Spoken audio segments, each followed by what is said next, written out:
ఈ నియోజకవర్గ ప్రజలందరూ మరీ ముఖ్యంగా మన వైఎస్ఆర్ కాంగ్రెస్ పార్టీ ప్రతి ఒక్క అన్నకు అక్కకు హృదయపూర్వకంగా నా నమస్కారాలు తెలియజేసుకుంటున్నాను. ఈ రోజున ఈ బాబు షూరిటీ మోసం గ్యారంటీ అనేటువంటి కార్యక్రమం ముఖ్య ఉద్దేశం మీకు తెలుసు. రీకాలింగ్ చంద్రబాబు నాయుడుస్ మేనిఫెస్టో అని చెప్పి సూపర్ 6 అని అనేక మాటలు మొన్న ఎన్నికల ముందు చెప్పి ప్రజల్ని మోసం చేసి ఆశ చూపించి ఓట్లు వేయించుకొని మరి సంవత్సరం అయింది. ముచ్చటగా సూపర్ 6 అని చెప్పారు. నిరుద్యోగ భృతి ఇస్తామన్నారు, అది లేదు. ఆడబిడ్డనిదన్నారు, అది లేదు. ఫ్రీ బస్ అన్నారు, అది లేదు. రైతన్నలకు ఆర్థిక సాయం అన్నారు, అది లేదు. స్కూల్కి వెళ్ళే పిల్లవాడందరికీ ప్రతి పిల్లవాడికి కూడా తల్లికి వందనమని ఇస్తామన్నారు, అది లేదు. సంవత్సరానికి 3 ఉచిత గ్యాస్ సిలిండర్లు అన్నారు, అవి లేవు. ఇంకా ఏమన్నంటే సూపర్ 6 అయిపోయింది, దానికి దీనికి లింక్ చేశామని చంద్రబాబు నాయుడు గారు మాటల్లో వాళ్ళ రెడ్ బుక్ చేతలు ఎలా ఉన్నాయో అలాగే మాటలు ఇంకా మాట్లాడితే నాలుక అది ఇదని చెప్పేదో మాట్లాడడం మీరందరూ విన్నారు. చంద్రబాబు నాయుడు గారు ఈ సంవత్సరంగా మరి ఏ విధంగా ప్రజల్ని మోసం చేశారు అనేటువంటి విషయాల్ని ఇలా మాట్లాడుకుంటూ ప్రజల్లోకి గ్రామ స్థాయిలోకి చేరవేసేటువంటి ఒక కార్యక్రమమే ఈ బాబు షూరిటీ మోసం గ్యారంటీ అనేటువంటి కార్యక్రమం ముఖ్య ఉద్దేశమని తెలియజేస్తున్నాను.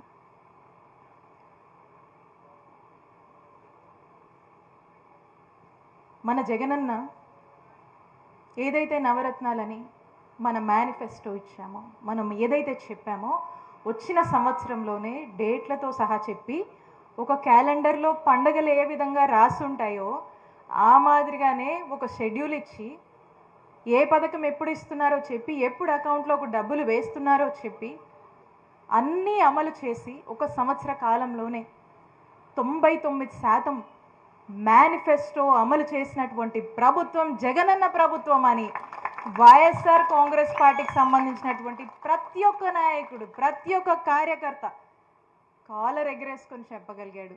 ఈరోజు మనం అడుగుతా ఉన్నాం ఈ కూటమి ప్రభుత్వాన్ని, చంద్రబాబు నాయుడు గారిని, మీరు చెప్పిన సూపర్ 6ఏ, మీరు ఇచ్చిన మాటలే, మీరు చెప్పిన హామీ మీదే సంవత్సర కాలమైంది, ప్రజలకు ఎందుకు ఇవ్వట్లేదు, వాళ్ళని ఎందుకు వాళ్ళ తలరాతలకు వదిలేశారు, వాళ్ళని ఎందుకు వాళ్ళ కన్నిటికి వదిలేశారు, మీరు ఇచ్చిన మాట మీద మీరు నిలబడండి అని వైఎస్ఆర్ కాంగ్రెస్ పార్టీ ఈరోజు ప్రశ్నిస్తుందని చెప్పటమే ఈ బాబు షూరిటీ మోసం గ్యారంటీ యొక్క ముఖ్య ఉద్దేశం అని తెలియజేస్తూ ఉన్నాము. కాస్త జ్వరంగా ఉండేసరికి చాలా విషయాలు మాట్లాడాలని ఉంది, కానీ కొన్ని విషయాలే ప్రస్తావిస్తున్నా, ఇంకో సందర్భంలో మాట్లాడదాం. చిలకలూరిపేట నియోజకవర్గంలో ఎవరిని అడిగినా చెప్తారు, ఇక్కడి నుంచి స్టేట్ వరకు 2014 నుంచి 2019 వరకు ఇక్కడున్నటువంటి ఈ ఎమ్మెల్యే ఎన్ని మోసాలు చేశాడు, ఎన్ని అరాచకాలు చేశాడు, ఆఖరికి జర్నలిస్టులను కూడా చంపించాడనేటువంటి విషయం రాష్ట్రం మొత్తం కూడా తెలుసు. అయినా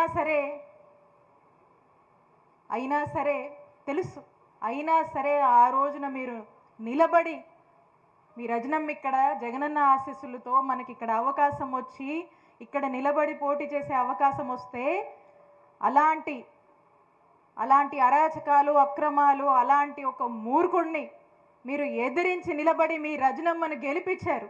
ఆ ఘనత మీకు దక్కుతుంది. మీ అందరికీ కూడా నేను ఎప్పటికీ రుణపడి ఉంటాను.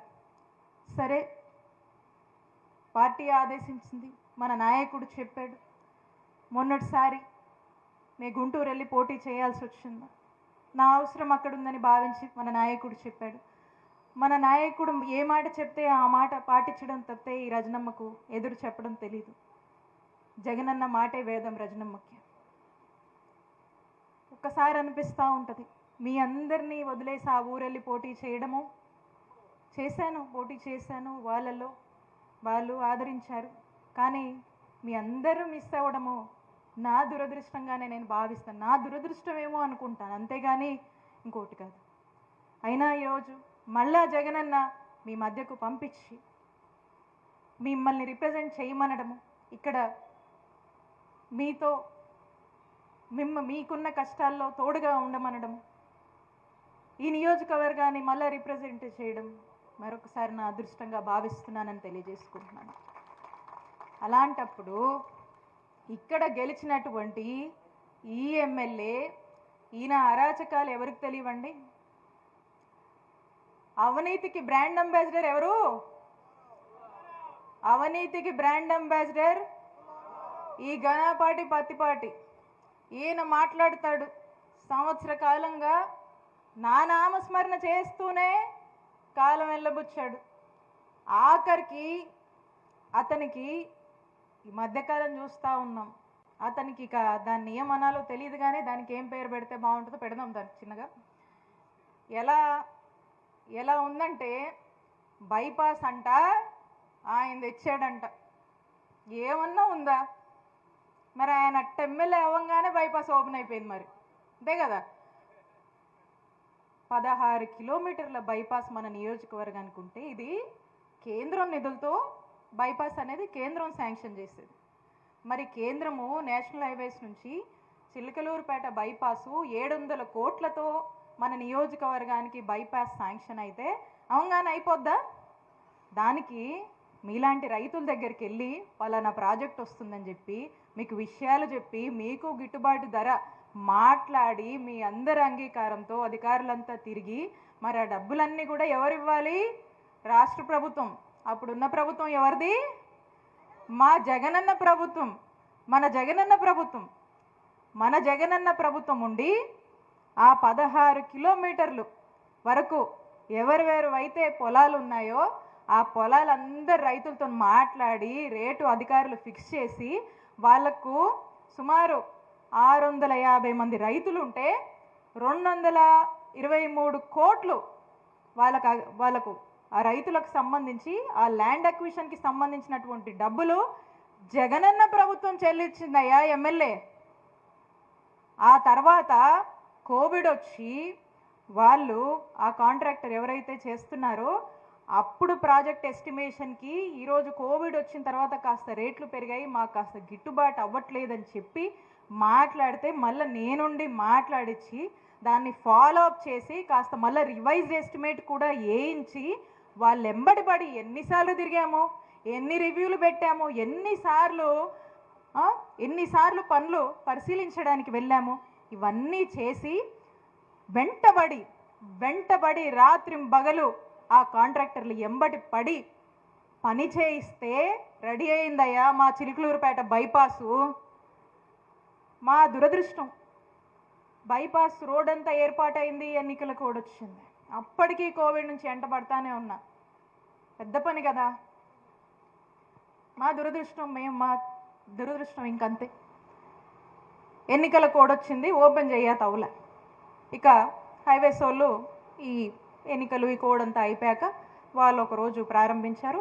చక్కగా ఇప్పుడు అందరూ మీ ఊరు నుంచే వెళ్తున్నాము, బైపాస్ చాలా చక్కగా చేయించారు అంటే మన జగనన్న హయాంలోనే చేయించుకోగలిగామని చెప్తే చాలా సంతోషం. ఇక్కడ నుంచి నెల్లూరు పోయేవాళ్ళు, ఒంగోలు పోయేవాళ్ళు, కడప దాకా పోయేవాళ్ళు, చెన్నై పోయేవాళ్ళు కూడా చాలామంది మా ఎమ్మెల్యే ఫ్రెండ్స్ ఎవరైతే ఉన్నారో చెప్తా ఉంటారు, నువ్వు టౌన్లో కాస్త ట్రాఫిక్ ఉండేదమ్మాయి, ఇప్పుడు కాస్త ప్రశాంతంగా వెళ్ళిపోతా ఉన్నాం, ఇప్పుడు మీ ఊరు సెంటర్లోకి అటు నుంచి వెళ్తున్నాం, కన్వీనియంట్గా ఉందని చెప్పి అంటూ ఉంటారు. బాగా చేయించావని అంటూ ఉంటారు. ఇప్పుడు దీన్నంట ఈ ఎమ్మెల్యే చేయించాడంట. దాంట్లో కూడా ఇందాక ఎవరో చూపిస్తూ ఉన్నారు, నాకు పేపర్ ఏదో చూపిస్తూ ఉన్నారు, దాంట్లో ఫస్ట్ పెట్టుకున్నాడని చెప్పి నేను అదే చూసి అంటా ఉన్నాను. ఈ ఎమ్మెల్యే పరిస్థితి ఎట్ట దిగజారిపోయాడంటే ఈయన ఎట్ట దిగజారిపోయాడంటే వదిలిపెడితే ఈయనే జనం పిచ్చోళ్ళేమో అని చెప్పి ఆ రైతు భరోసా కేంద్రాలు, ఆరోగ్య కేంద్రాలు, సచివాలయాలు కూడా నేనే తెచ్చాను, నా వల్లే సాధ్యమైందని చెప్పుకునేటట్టున్నాడు ఈ ఎమ్మెల్యే. అట్టుంది ఆయన పరిస్థితి. ఎందుకంటే ఈయనే ఓడిపించాడు, నేనేది చెప్తే అదే అని అనుకుంటా ఉండు. ఊరు పోయి నా నామస్మరణ ఏమంటే అదే. ఇది ఇక్కడ అవినీతి పరుడు ఎవరో చాలా చెప్పొచ్చు. అవినీతి పరుడు ఎవరో, అక్రమాలు చేసేది ఎవరో, పొద్దున్న లేస్తే దే పనిలో ఉంటాడు వాడికి, వాళ్ళకి అదే నోట్లోకి వస్తుంది, అదే మాట్లాడతారు. అది చేసేవాడికే ఆ మాటలు వస్తాయి, ఎందుకంటే ఇంకోరికి రావట్లా. ఎందుకంటే నోరు ఎట తిరిగితే అట మాట్లాడతారు. అది వాళ్ళ విఘ్నతకు వదిలేదు, ఎందుకంటే అది ఇంటి నుంచి రావాలి. సంస్కారం అనేది ఇంటి నుంచి ఉండాల్సింది, మనం ఒకరు చెప్తే వచ్చేది కాదు. కానీ అది వాళ్ళ పాపానికి వాళ్ళ విఘ్నతకే వదిలేయాలి. అట్లుంది ఎమ్మెల్యే పరిస్థితి ఇక్కడ. గవర్నమెంట్ హాస్పిటల్ అన్నా, మీ ఆశీస్సులతో, మీ అందరూ చిలుకూరుపేట ప్రజల ఆశీస్సులతో, జగనన్న ఆశీస్సులతో వైద్య ఆరోగ్య శాఖ మంత్రిగా అయ్యే అవకాశం నాకు జగనన్న ఇచ్చాడు. ఇక్కడ ప్రజలు గెలిపిస్తే మా నాయకుడు జగనన్న నాకు ఒక అవకాశం ఇచ్చాడు. అవకాశం ఇచ్చినప్పుడు ఎవరికైనా మనసులో ఏం కోరుకుంటుందన్నా చెప్పండి? ఒక్క మంచి హాస్పిటల్ మా ఊరిలో తీసుకురావాలని ఉంటుందా, ఉండదా? చెప్పండి అన్న. 30 పడకల హాస్పిటల్ ఉంటే చిల్లూరుపేట హాస్పిటల్ హైవే మీద ఉండి ఎన్ని యాక్సిడెంట్లు అయితే మిగతా జిల్లాల వాళ్ళందరూ కూడా, చుట్టుపక్కల ఉన్న జిల్లాలందరూ కూడా యాక్సిడెంట్లు అయినా, ఎమర్జెన్సీలు అయినా, డెలివరీ అయినా ఇక్కడికి వస్తారు మన హాస్పిటల్కి. ఉన్నటువంటి అలాంటి హాస్పిటల్ని ఆ రోజున ఉన్నటువంటి పరిస్థితుల్లో అక్కడ ఏదో కట్టాలని చెప్పేసి ఏదో లో లెవెల్లో అసలుకి ఏదో మునిగిపోయినట్టుగా అట్లా ఉండి ఏదో నడుస్తూ ఉంటే, ఇట్లా కాదని చెప్పి పిలుచుకొని కూర్చొని మొత్తం మళ్ళీ నేను వెళ్ళి చెక్ చేసి ఒక కొత్త ఎస్టిమేట్ వేయించి ఆ బేస్ లెవెల్ పెంచి, ఎందుకంటే పక్కన వాగుంది, బేస్ లెవెల్ పెంచి హాస్పిటల్ని, నూతన హాస్పిటల్ని 30 పడకలు దాన్ని 100 పడకలకి నిర్మాణం చేయించేదానికి చొరవ చూపి నేను కట్టించి మా జగనన్న ఆశీస్సులతో ఇక్కడున్నటువంటి ప్రాంత ప్రజలకు దీన్ని అంకితం చేయాలి. 100 ఏళ్ళు ఉంటుంది ఈ హాస్పిటల్, చుట్టుపక్కల జిల్లాలకు ఉపయోగపడుతుంది, ఈ జనానికి ఉచిత వైద్యం అందిస్తారని చెప్పి ఆ రోజు అందించినటువంటి అవకాశంతో ఆరోగ్య శాఖ మంత్రిగా నేను ఉండడంలో అక్కడున్నటువంటి అధికారులతో మరింత చొరవ చూపించి దగ్గరుండి ఇష్టంగా ఒక ఆలోచనతో ఒక మంచి ఉద్దేశంతో ఆ హాస్పిటల్ నిర్మించుకొని ప్రారంభించినప్పుడు మిగతా వాళ్ళు కొంతమంది డాక్టర్లను కూడా ఇన్వైట్ చేసాం. వాళ్ళు వచ్చి ఇక్కడ ఎక్విప్మెంట్ చూసి, అమ్మా నువ్వు మా ప్రైవేట్ హాస్పిటల్ కన్నా మించి గవర్నమెంట్ హాస్పిటల్లో ఎక్విప్మెంట్ అంతా ఇప్పించు, బాగుంది, దీన్ని చూస్తుంటే గవర్నమెంట్ అని మాకే అనిపించట్లేదు, మేము ఇన్ని రోజుల నుంచి కార్పొరేట్ హాస్పిటల్స్ రన్ చేస్తున్నామని కొంతమంది ఆహ్వానించినటువంటి డాక్టర్స్ ప్రశంసించారు. ఆ రోజున మేము, కృష్ణబాబు గారు సెక్రటరీగా ఉన్నారు, వచ్చి అందరూ డిపార్ట్మెంట్ అంతా వచ్చి చాలా చక్కగా ఒక పండగ వాతావరణంలో హాస్పిటల్ ప్రారంభిస్తే ఏం మాట్లాడతారు? ఆ రోజు నేను అది నిర్మాణం చేసి చక్కగా రన్ అయ్యేలాగా అన్ని ఫెసిలిటీస్ని, అన్ని ఇన్ఫ్రాస్ట్రక్చర్ని, ఫెసిలిటీస్ని ఏర్పాటు చేశాను. అప్పుడే నేను అవతలకి కొంచెం చూసి, ఆ పక్కన వాగుంది, ఏదో వర్షమో లేకపోతే విపరీతమైన ఏదన్నా అవుతే ఆ వాగు ప్రభావం వల్ల, ఆ వర్షము, ఆ నీళ్ళ ప్రభావం వల్ల ఏదన్నా నీరు గనక ఈ హాస్పిటల్ వైపు వస్తే ఆ హాస్పిటల్ బిల్డింగ్కి ఇబ్బంది అవుద్ది, అక్కడ ఏమన్నా ఇబ్బంది పడతామని చెప్పి దీనికి ఒక పెద్ద రీటైనింగ్ వాల్ కట్టాలని భావించి, దేవుడి దయ వల్ల ఆ రోజు ఆరోగ్య శాఖ మంత్రి చేతిలో ఉండడం వల్ల జగన్మోహన్ రెడ్డి గారికి చెప్పుకొని మా అధికారులతో ఎంబటే ఎస్టిమేట్ వేసి 10 కోట్లు దానికి బిల్డింగ్, ఆ వాల్కి నేను శాంక్షన్ చేయించి జీవో తెచ్చి దాదాపు 10% పైగా కూడా పనులు కంప్లీట్ అయ్యాయి. పనులు కంప్లీట్ అయిన తర్వాత అది కోడ్ వచ్చింది, అది అట్లా నడుస్తూ ఉంటే ఈయన పోయి అదే సెక్రటరీ దగ్గర ఆమె ఇచ్చింది కదా అని క్యాన్సిల్ చేయించి ఇంకో డేట్ వేయించి మళ్ళీ ఒక జిరాక్స్ కాగితం తెప్పించి మళ్ళీ నేను తెచ్చా అని చెప్పి మళ్ళీ పెద్ద శిలాఫలకం వేసుకొని మాట్లాడుతూ ఉన్నాడు. ఏం చెప్తాము? నేను అడుగుతా ఉన్న ఎమ్మెల్యేని, ఆ కృష్ణబాబు గారు, ఆయన అప్పుడే సెక్రటరీ, ఆయన కూడా ఉన్నారు, పాపం ఆయన్నే అడగండి. అదే చైతన్ ఆయనే 10 కోట్లతోని మేము మాట్లాడుకునే ఆ రిటైనింగ్ వాల్ శాంక్షన్కి 10 కోట్లతో శాంక్షన్ తెచ్చి 10% పనులు చేయించాము. మళ్ళీ కాంట్రాక్టర్ని కూడా మార్చాలి కదా ఆయనకి, మళ్ళీ ఆయనకి ఏదో ఉంటుంది కదా. సో కాబట్టి నువ్వు ఏదో డేట్ మార్చి ఇంకో కొత్త కాగితం తెచ్చి నేను తెచ్చా అంటే జనాన్ని పిచ్చోళ్ళని చేయమాకండి. జనానికి అన్నీ తెలుసు, అర్థం ఉండే మాటలు మాట్లాడండి అని చెప్పి ఈ ఎమ్మెల్యే గారికి చెప్తా ఉన్నా. తెలియకపోతే చెప్పండి. ఇట్లా ఉన్నాయి అంటే ఆయన ఏ స్టేజ్కి దిగజారాడో చూద్దాం.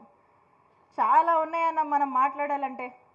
ఇక మొన్న చూశారు, అందరూ చూశారు, వంకాయలపాడులో గ్రావెల్ మైనింగ్, అదే కూటమి ప్రభుత్వానికి, కూటమి పార్టీకి వాళ్ళకు చెందినటువంటి వాళ్ళ భాగస్వామైనటువంటి వాళ్ళే వెళ్ళి ఈయన ఈ ఎమ్మెల్యే చేస్తున్నటువంటి అక్రమ మైనింగ్ని ఏ విధంగా అడ్డుకున్నారో మనమంతా చూసాము. రోజుకి ఎంత వస్తుంది ఏంటి అన్ని విషయాలు ఉన్నాయి. సమయం వచ్చినప్పుడు అన్నీ బయట పెడతా. ఏ విధంగా అక్రమ మైనింగు అవినీతి నువ్వు చేస్తున్నావో ఈ జనమంతా చూస్తూ ఉన్నారు. మా దాకొద్దు, మీ భాగస్వాములే మీరు చేస్తున్న అవినీతిని బయటపెట్టింది. కాబట్టి ఎంత పీక్స్కి చేరారో ఒకసారి ఆలోచన చేయండి. అసలు ఇంకో చాలా ఉన్నాయి ఇంకా మాట్లాడాలంటే. ఇంకా రేషన్ మాఫియా గురించి చెప్పే పనే లేదు. రేషన్ మాఫియా రోజుకు ఒక ఆర్టికల్ చూస్తున్నాం న్యూస్ పేపర్లో. రేషన్ మాఫియా ఏ విధంగా నడిపిస్తూ ఉన్నారు. ఇక గుట్కా దంద గురించి చెప్పేదే లేదు. ఇక ప్యాకెట్ అయితే ఎప్పుడు లేదు. అన్న నేను మీ అందరిని ఒకటి అడుగుతా ఉన్నాను, మనం ఉన్నప్పుడు ఈ నియోజకవర్గంలో ప్యాకెట్ నడిచిందా? ఎక్కడ నిన్నారా? ఎక్కడన్నా ఆడోళ్ళు ఏడ్చుకుంటూ కూర్చున్నారా? చెప్పండి. ఈ రోజున ఎంతమంది ఏడుస్తున్నారు. ఈరోజు ఏ విధంగా ప్యాకెట్ను మీరు మీ మనుషులు నడిపిస్తున్నారో మొత్తం చూస్తూ ఉన్నారు. ఈరోజు జరగంది ఏమీ లేదు, నడవందేమీ లేదు. ప్రతి ఒక్కటి ఈరోజు ఈ నియోజకవర్గంలో ఈ ఎమ్మెల్యే కనుసైగలో నడుస్తూ ఉంది. ఇక ఒక్కడే బతకాలి, అతని మనుషులే బతకాలి. ఏదైనా ఎందుకు ఈ మాట అంటున్నంటే దానికి కూడా చెప్తానన్నా. ఊరికే అంటాం మనకు కూడా ఉండదు. రాత్రి ఈ ప్రోగ్రాం గురించి టౌన్లో ఓ చోట ఫ్లెక్సీలే ఇచ్చామన్నా. సరే రాత్రికి వచ్చి ఏర్పాట్లు చేసి మన పిల్లలంతా కూడా ఈ ఫ్లెక్సీలు కడదామంటే ఆ ఫ్లెక్సీలు తీసుకొని పోదామని పోతే ఆ ఫ్లెక్సీలు ప్రింట్ కొట్టిన అతన్ని మరి కమిషనర్ ఎంత ఖాళీగా ఉన్నాడు చూడండి. కమిషనర్ వెళ్ళి ఎందుకు కొట్టావని చెప్పి ఆ ఫ్లెక్సీలు ప్రింట్ షాప్ దగ్గరికి వెళ్ళి అతన్ని బెదిరిస్తాడు. అతన్ని బెదిరించి అక్కడి దాకా అవుద్ది. ఆ నెక్స్ట్ ఈ సిఐ గారు తీసుకొస్తాడు, ఆయన్ని తీసుకొచ్చి స్టేషన్లో కూర్చోబెడతాడు. వైసీపీ వాళ్ళ ఫ్లెక్సీలు ప్రింట్ చేస్తావా నువ్వు అని చెప్పి. ఇక మిగతా ఫ్లెక్స్ షాప్ వాళ్ళందరికీ ఫోన్లు చేస్తారు. టీడీపీ వాళ్ళ ఫ్లెక్సీలు తప్పితే వైసీపీ వాళ్ళవి కట్టొద్దు, కొట్టొద్దు, ఇవ్వద్దు, అసలుకి తీసుకోవద్దు, తీసుకుంటే మీ షాపు ఇక అంతే, మీ షాప్ ఉండదు ఇక అని. రాత్రి ఆ ఫ్లెక్సీ షాప్ అతన్ని తీసుకొచ్చి స్టేషన్లో కూర్చోబెట్టారు. నేను తప్పు మాట్లాడితే తీయమనండి, సీసీటీవీ ఫుటేజ్ తీయమనండి పోలీస్ స్టేషన్లో, టౌన్ స్టేషన్లో. అంటే ఎప్పుడైనా చేసాం మనం ఇట్లాంటివి? ఒక్కళ్ళే బతకాలి, వాళ్ళోళ్ళే బతకాలి, ఇంతే. ఇంకెవడు ఫ్లెక్సీలు కొట్టుకునేవాడు ఏం పాపం చేశాడు? ఏదో రూపాయి వచ్చుద్దనేగా చేసుకుంటారు వ్యాపారం. వ్యాపారస్తుల కష్టాలు ఈ నియోజకవర్గంలో చెప్పలేనివి. రియల్ ఎస్టేట్ వెంచర్లు కూడా ఈయన మనుషులే చేయాలి, ఈయన చెప్పిన వాళ్ళు చేయాలి. ఇంకోటి చేశాడంటే అంతే సంగతి, సర్దుకొని వెళ్ళిపోవాలి ఇక్కడ నుంచి. ప్రతిదీ ఈయన కనుసైగల్లో నడవాలి, ప్రతిదీ ఈయనకు నచ్చిన మనుషులే చేయాలి. ఇతనికంటూ పెట్టుకున్నాడు. ఇక వాళ్ళతో అతను ఒక్కడు బతకడానికి, ఆయన కుటుంబం బతకడానికే అది ఇతను అందిస్తున్నటువంటి పరిపాలన. ఇక ఏమన్నా ఎవరన్నా పోయి పని అడిగాడంటే, నీ పోడు ఎవడన్నా వెళ్ళి ఓ పని అడిగారు అనుకోండి, ఏం చెప్తాడు? అబ్బే వాళ్ళ మీద కేసులు ఏమైనా ఉంటే చెప్పమ్మా, అవి అయితే ఎంబటే పంపించి స్టేషన్లో కూర్చోబెట్టి కట్టేద్దాము, మిగతా ఏం అడిగినా కూడా చెవులు వినబడవు అంట. వీళ్ళు చెప్తున్నారు నాకు. పోవట్లేదంటే ఎవరు కూడా, ఏదో కొంతమంది ఆయన కళ్ళల్లో పడ్డానికి ఏదో మాట్లాడుతూ పదవో రూపాయి వచ్చే పని ఏదైనా చూపిస్తారని చెప్పి ఇది తప్పితే వింటా ఉన్నాం. మరి చూద్దాం.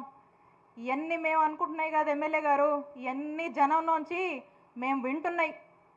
మీరు చేస్తున్న పనులు కళ్ళకు కొట్టొచ్చినట్టుగా వ్యాపారస్తులని, రియల్ ఎస్టేట్ వాళ్ళని, ప్రతి ఒక్కరిని మీరు ఏ విధంగా వేధిస్తున్నారో అన్నీ ఖచ్చితంగా ఇవన్నీ టైం వచ్చినప్పుడు ఇవన్నీ మీకే, మీరేం చేశారని మీరు చక్కగా రియలైజ్ చేసుకునే రోజు ప్రశాంతంగా మీకు తెస్తాయి. మేమేదో మిమ్మల్ని అనాలనో అదేం కాదు, కానీ జనమేం మాట్లాడుకుంటున్నారు కాబట్టి జనం సమస్యలు మీరు పట్టించుకుంటే కదా. ఎందుకంటే దీని మీద బిజీగా ఉన్నారు, వీటి మీదే బిజీగా ఉన్నారు. ఇల్లంట సుపరిపాలన అంటది. నేను చెప్తా ఉన్నా, ఈ కూటమి ప్రభుత్వం వచ్చాక చూస్తూ ఉన్నాము. ఈ కూటమి ప్రభుత్వం వచ్చాక దీన్ని సుపరిపాలన అనరు, దీన్ని సుపారిపాలన అంటారు. రెడ్ బుక్ పాలన. ఎవడి మీద కేసు పెట్టాలంటే కేసు పెట్టాలి, ఎత్తుకు రావాలంటే ఎత్తుకు రావాలి, లోన్ వేయాలంటే స్టేషన్ లోపల వేయాలి, కొట్టాలి, జైళ్ళకు పంపించాలి, అరెస్టులు చేయాలి, అక్రమ కేసులు పెట్టాలి. ఇదంట సుపరిపాలన ఇల్లది. తెలుసులే జనానికి, మీరు సుపరిపాలన చెప్పినా చెప్పపోయినా జనం చెప్తారులేండి. జనానికి ఒక స్పష్టత ఉంది కాబట్టి చెప్తా ఉన్నా. ఈ విషయాలు ఇంకా చెప్పే కన్నా ఇంకా చాలా ఉన్నాయి, విత్ ఎవిడెన్స్ మాట్లాడుకోవచ్చు. ఆఖరికి ఎంతవరకు వచ్చిందంటే ఎడ్లపాడులో మన వంకాయలపాడులో మన గురుకుల పాఠశాల నుంచి 35 మంది పిల్లలు గోడలు దూకి వెళ్ళిపోయారు. ఆ టార్చర్ భరించలేక, ఫుడ్ సరిగా లేక, ఫెసిలిటీస్ సరిగా లేక ఎన్ని పేపర్లలో ఆర్టికల్స్ వచ్చాయో. అది ఎమ్మెల్యే పాలన అట్టుంది. రైతులు, పొగాకు రైతులు ఏ రోజన్నా రోడ్ ఎక్కారా? జగనన్న హయాంలో ఎక్కారా? ఆ సంగతి చెప్పమనండి, ఆ సంగతి చెప్పమనండి. అసలు వాళ్ళకి ఏం చేస్తారో, ఏం న్యాయం చేస్తారో చేయమని. రైతుల ఆత్మహత్యలు జరిగినాయి మన నియోజకవర్గంలో. కనీసం ఆలకించాడా, పలకరించాడా ఆ కుటుంబాలని? అవి పట్టవు. ఎందుకంటే అవన్నీ మంచి పనులు, అవి జనానికి మంచి చేయకూడదు. దురాలోచనలు, అక్రమ ఆలోచనలు, అక్రమ పనులు, అవినీతి, పొద్దున్న లేస్తే ఎక్కడ డబ్బులు వస్తాయి ఏంటనే దాని మీద తప్పితే ఎవడి మీద కేసు పెట్టాలి, ఎక్కడ డబ్బులు వస్తాయి, ఈ రెండే, ఇంకోటి లేదు. అలాంటి ఆలోచనలతో ముందుకు వెళ్తున్నాడు ఎమ్మెల్యే. ఖచ్చితంగా కాలమే మీ రూపంలో, ప్రజల రూపంలో సమాధానం చెప్పుద్ది అని తెలియజేసుకుంటూ మీ అందరికీ ఒకటే చెప్తా ఉన్నానన్నా, రానున్నది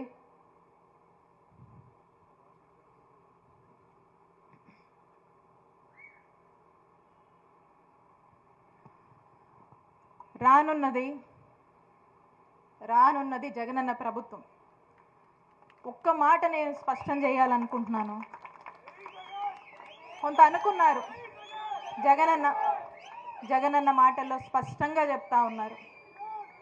రేపు నేను జగనన్న మాటల్లో స్పష్టంగా చెప్తా ఉన్నారు, రేపు నేను అధికారంలోకి వస్తే, రేపు జగనన్న అధికారంలోకి వస్తే, రేపు వైఎస్ఆర్ కాంగ్రెస్ పార్టీలోకి వస్తే,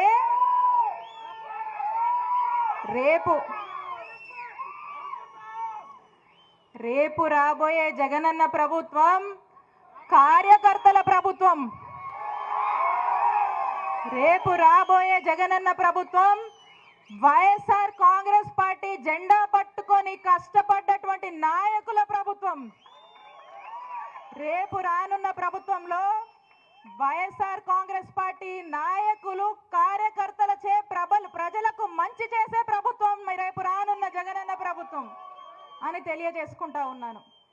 కాబట్టి మన ప్రభుత్వం కోసం, మన జగనన్న పాలన కోసం ఇక్కడ ఉన్నటువంటి ప్రజలు, వైఎస్ఆర్ కాంగ్రెస్ పార్టీ ప్రజలు, ఎంతో మంది మహిళలు ఎదురు చూస్తున్నారు. సమయం వచ్చినప్పుడు ఈ కూటమి ప్రభుత్వానికి బుద్ధి చెప్పడానికి ప్రజలు సిద్ధంగా ఉన్నారు. వీళ్ళ పాపాలు, వీళ్ళ అవినీతి, వీళ్ళ అక్రమాలు, వీళ్ళ వేధింపులు పండే రోజులు తొందరలోనే వస్తాయని తెలియజేసుకుంటూ, ఒక్క చిన్న మాట, కాస్త ఐ ఇన్ఫెక్షన్ వచ్చింది నాకు. ఈ ఐ ఇన్ఫెక్షన్ వచ్చేసరికి దాంతోపాటు వైరల్ ఫీవర్ వచ్చింది. మరి ఐస్కి ఇన్ఫెక్షన్ వచ్చేసరికి కాస్త ఇది ఒకరి నుంచి ఒకరికి వస్తుంది. ఇట్లా పిల్లలు కూడా అట్లా వచ్చింది. దానివల్ల నేను కొంత ఈ బయటికి కాస్త డస్ట్ ఉండొద్దని నేను ఇంట్లోనే ఉన్నా. దానికి కూడా రకరకాల ప్రచారాలు పెట్టారండి వీళ్ళు. దానికి కూడా ఐ ఇన్ఫెక్షన్ వచ్చినా, జ్వరం వచ్చినా కూడా ప్రచారాలే. అట్లా ఉన్నారు. అంటే ఎందుకో మరి అంత భయం వాళ్ళకి నేనంటే నాకు అర్థం కాదు. నేనన్నా భయం, ఈడ వైఎస్ఆర్ కాంగ్రెస్ పార్టీ సభ పెట్టుకుంటే భయం, ర్యాలీ పెట్టుకుంటే భయం, ఎంఆర్ఓ ఆఫీస్లో రిప్రజెంటేషన్ ఇస్తే భయం, రజనమ్మ బయటకు వచ్చినా భయం, కారులో ఈ నియోజకవర్గంలో తిరిగినా భయమే. అంత భయం ఎందుకో నాకు అర్థం కాదు. కానీ నేను చెప్తా ఉన్నా, ఇక్కడ ఉన్నటువంటి మా వాళ్ళంతా, వాళ్ళ ప్రేమే నా బలం, వాళ్ళ ప్రేమే నా బలం, వాళ్ళ ఆశీస్సులే నా ధైర్యం. తిరుగుతాను ఖచ్చితంగా. మీరెన్ని కేసులు పెట్టినా, ఏం చేసినా తిరుగుతాను ఖచ్చితంగా. నా నిజాయితీయే నా బలం అని చెప్తా ఉన్నాను ఈ ఎమ్మెల్యేకి. నువ్వు వాగినంత మాత్రాన ఈ జనానికి తెలియదు అనుకోకు. నీ నోరు అట్ట పనిచేస్తుంది, ఏం చేస్తాము పాపం. నీ నోరు అట్ట తిరుగుతుంది, ఏం చేస్తాము. ఇంకెందుకు మాట్లాడాలి నీ గురించి, అది నీకు నీ విఘ్నతకు వదిలేయాలి. కానీ నా నిజాయితీయే బలం. నువ్వు మాట్లాడుతావు కదా అవినీతి అని, నీది నిలువునా అవినీతి నీకు తెలుసు. నువ్వు చేసావు, నువ్వు చేస్తున్నావు. నేను కాదు, రజనమ్మ నిజాయితీయే రజనమ్మ బలం. అదే ఈ నియోజకవర్గంలో నిలబెడుతుంది అని మరొకసారి తెలియజేసుకుంటా ఉన్నాను. ఎన్ని కేసులు పెడతావయ్యా? మా కార్యకర్తల మీద పెట్టావు, మా నాయకుల మీద పెట్టావు, నా మరిది మీద పెట్టావు. జర్మనీలో ఉంటాడు నా మరిది, ఆయన మీద పెట్టాడు. ఇంకో మరిది గోపి మీద పెట్టి 4 రోజులు జైల్లో వేసావు. నన్ను ఎదుర్కోలేక అందరి మీద పెట్టి చివరికి నా మీద కూడా పెట్టి నన్ను వేధించావు. అయినా నీలాగా 4 సంవత్సరాలు కార్యకర్తలను వదిలేసి పారిపోలేదు. నేను పారిపోను. ఇన్ని వేధింపులు పెట్టినా ఏం చేసినా 4 సంవత్సరాలు నియోజకవర్గాన్ని వదిలేసి పారిపోయింది ఎవరు? మీ నాయకుల్ని అడగండి, చెప్తారు. మీ నాయకుల్ని అడగండి, చెప్పారు. పారిపోయింది ఎవరన్నా? కాన్స్టిట్యున్సీని వదిలేసి పార్టీ అధికారం కోల్పోయాక పదవులు అనుభవించి పారిపోయింది ఎవరు? మేం కాదని గుర్తు చేస్తా ఉన్నా. మేము నిలబడతాం. మా నాయకుడు కష్టం వస్తే నిలబడతాం. మా నాయకుడిని నిలబెడతాం.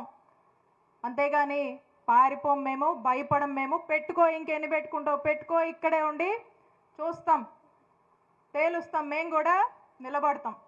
మరొకసారి తెలియజేసుకుంటూ ఈ కార్యక్రమానికి వచ్చినటువంటి ప్రతి ఒక్కరికి మరొకసారి నా హృదయపూర్వక కృతజ్ఞతలు తెలియజేసుకున్నాను. ఇంకొక మాట, కొంచెం ఆరోగ్యం అప్సెట్గా ఉన్నా కూడా నాయకులే ముందుండి అందరూ వాళ్ళే ఉండి లీడ్ చేశారు. సంతోషం.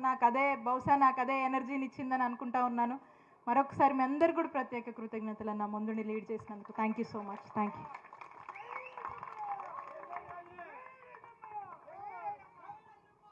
థ్యాంక్స్ అమ్మా.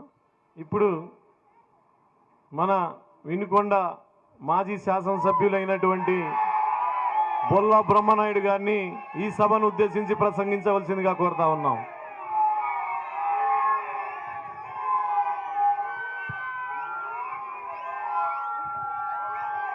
ఈరోజు మన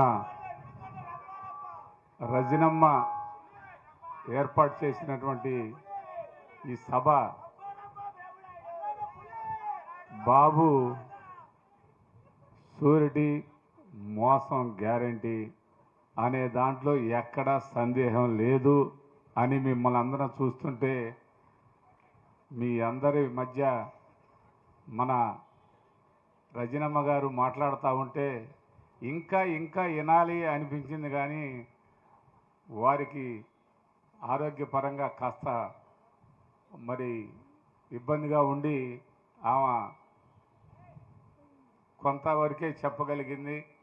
ఇంకా వాళ్ళ గురించి చెప్పాలంటే, వాళ్ళ దుర్మార్గాల గురించి చెప్పాలంటే ఆమె చెప్పగలదు, ఆ సమస్యల్ని ఎదుర్కోగలదు, ధైర్యంగా నిలబడి పోరాటం చేయగలదు. మీ ముందు ఆమె ముందుండి పోరాటం చేసే కెపాసిటీ, క్యాపబిలిటీ ఉన్న నాయకురాలు మా చెల్లెమ్మ రజనమ్మని సందర్భంగా తెలియపరుస్తున్నాను. మా చెల్లెమ్మ మాకు కూడా అండ. అన్ని విధాల చెల్లెమ్మ ఎంతోమంది మురుగుతూ ఉంటారు. ఏనుగు పోతుంటే ఎంతోమంది ఎన్నో కుక్కలు మురుగుతూ ఉంటాయి. ఆ కుక్కల గురించి పట్టించుకోవాల్సిన అవసరం లేదని మీ అందరికీ సవినయంగా మనవి చేస్తున్నాను.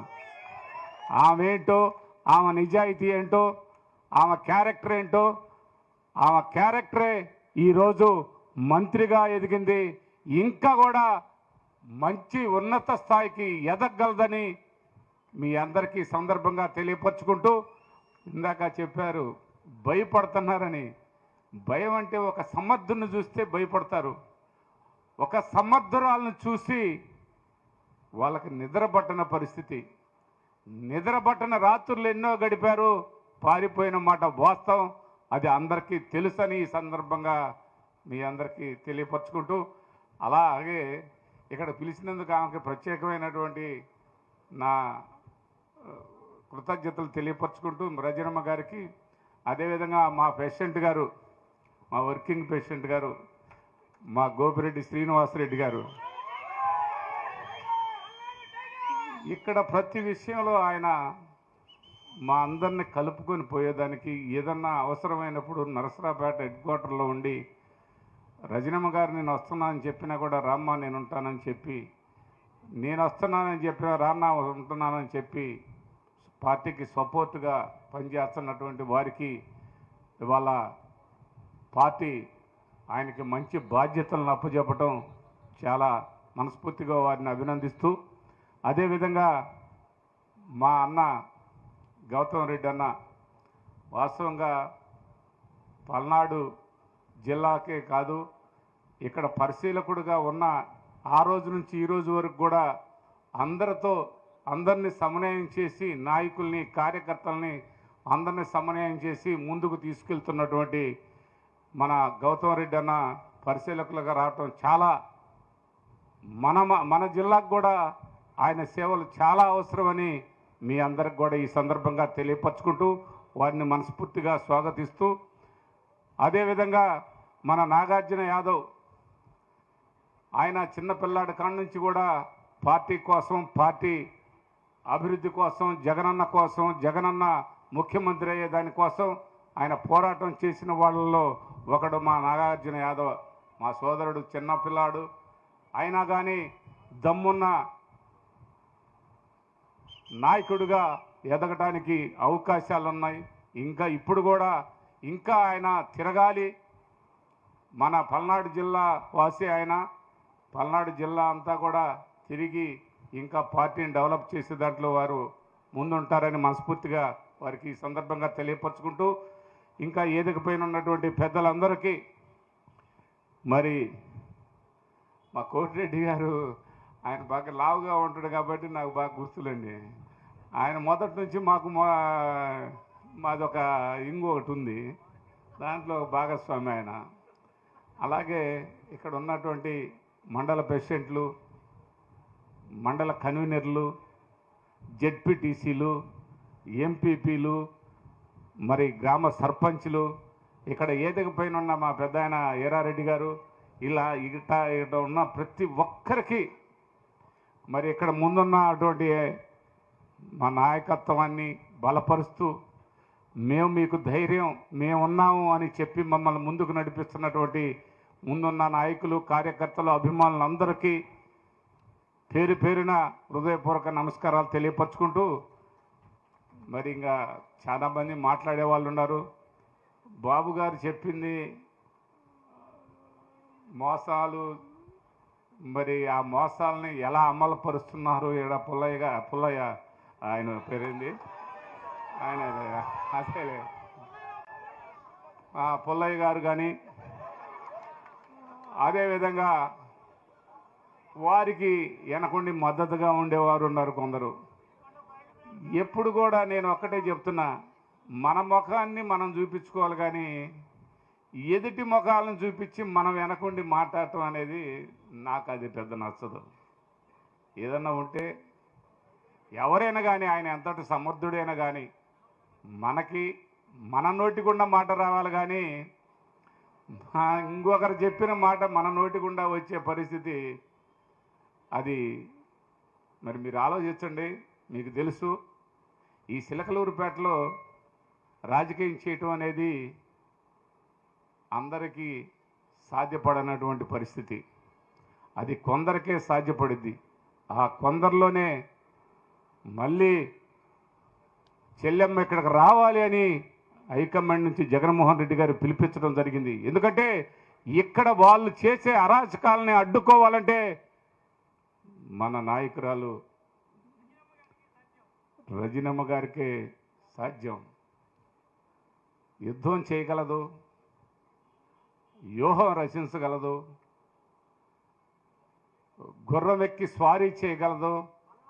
ఆ స్వారీలో వీళ్ళందరూ ఆ గుర్రం పాదాల కింద నలిపి నాశనం చేయగలిగిన క్యాపబిలిటీ మా రజనమ్మకు ఉంది కాబట్టే ఇక్కడికి పంపించడం జరిగింది.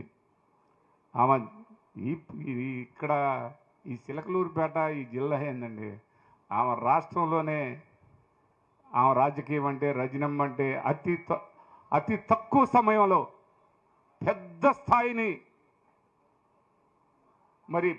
స్థాయికి ఎదగలిగిందంటే అది కాదనగలరా వీళ్ళు? మనం గుడ్డి పత్తి అమ్ముకున్నా, లేకపోతే ఇంకొకటి అమ్ముకున్నా మనం ఏమి చెప్పినా మీరు మీ మీ మీ మీ సంగతులు ఎవరికి తెలియదు. ఇక్కడ ఈ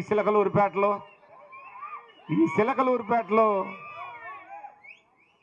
మాట్లాడేటప్పుడు ఆడబిడ్డ రజనమ్మ ఆ మాటలు మాట్లాడేటప్పుడు మీరు మీ ఒళ్ళు దగ్గర పెట్టుకొని మాట్లాడాల్సిన సమయం, మరి మాట్లాడుతున్నటువంటి మాటలకి రేపు ఒళ్ళు దగ్గర పెట్టుకోకుండా మాట్లాడామే అనే బాధపడాల్సిన రోజు వస్తుందన్న మీరు ఒకసారి గుర్తు చేసుకోవాల్సిన అవసరం ఉందని ఈ సందర్భంగా తెలియపరుస్తున్నాం.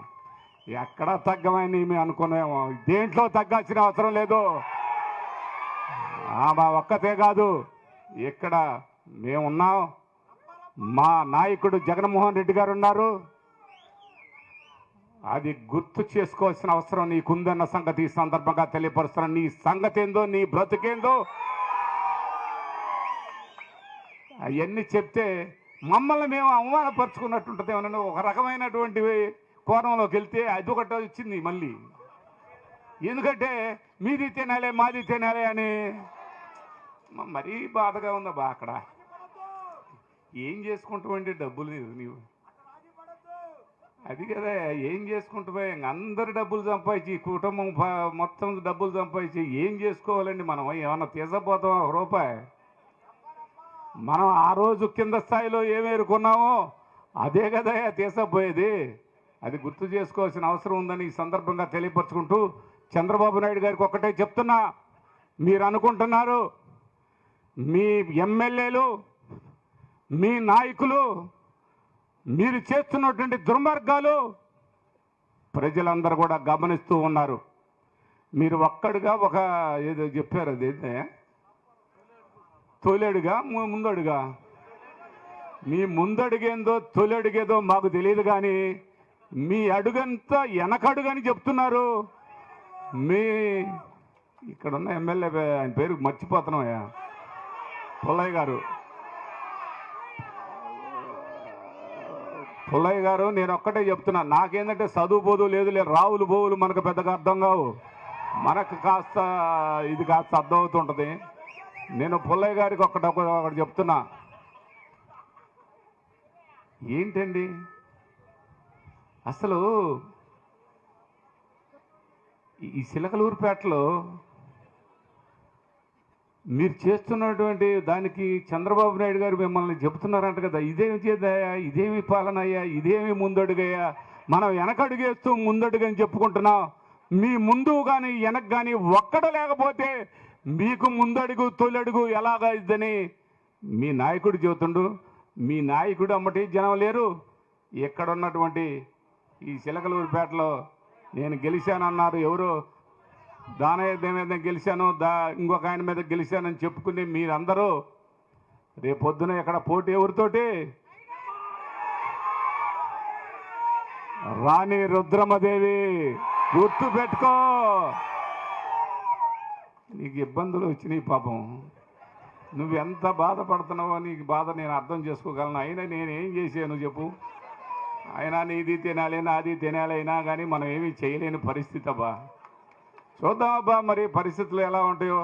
మనం అందరమే ఒకసారి మీరు చేస్తున్న ప్రతి ఒక్కటి మీ రెడ్డి బుక్కి బదులు ఒక బుక్ రాస్తుందంట ఆ రోజు ఇంట్లో కూర్చొని.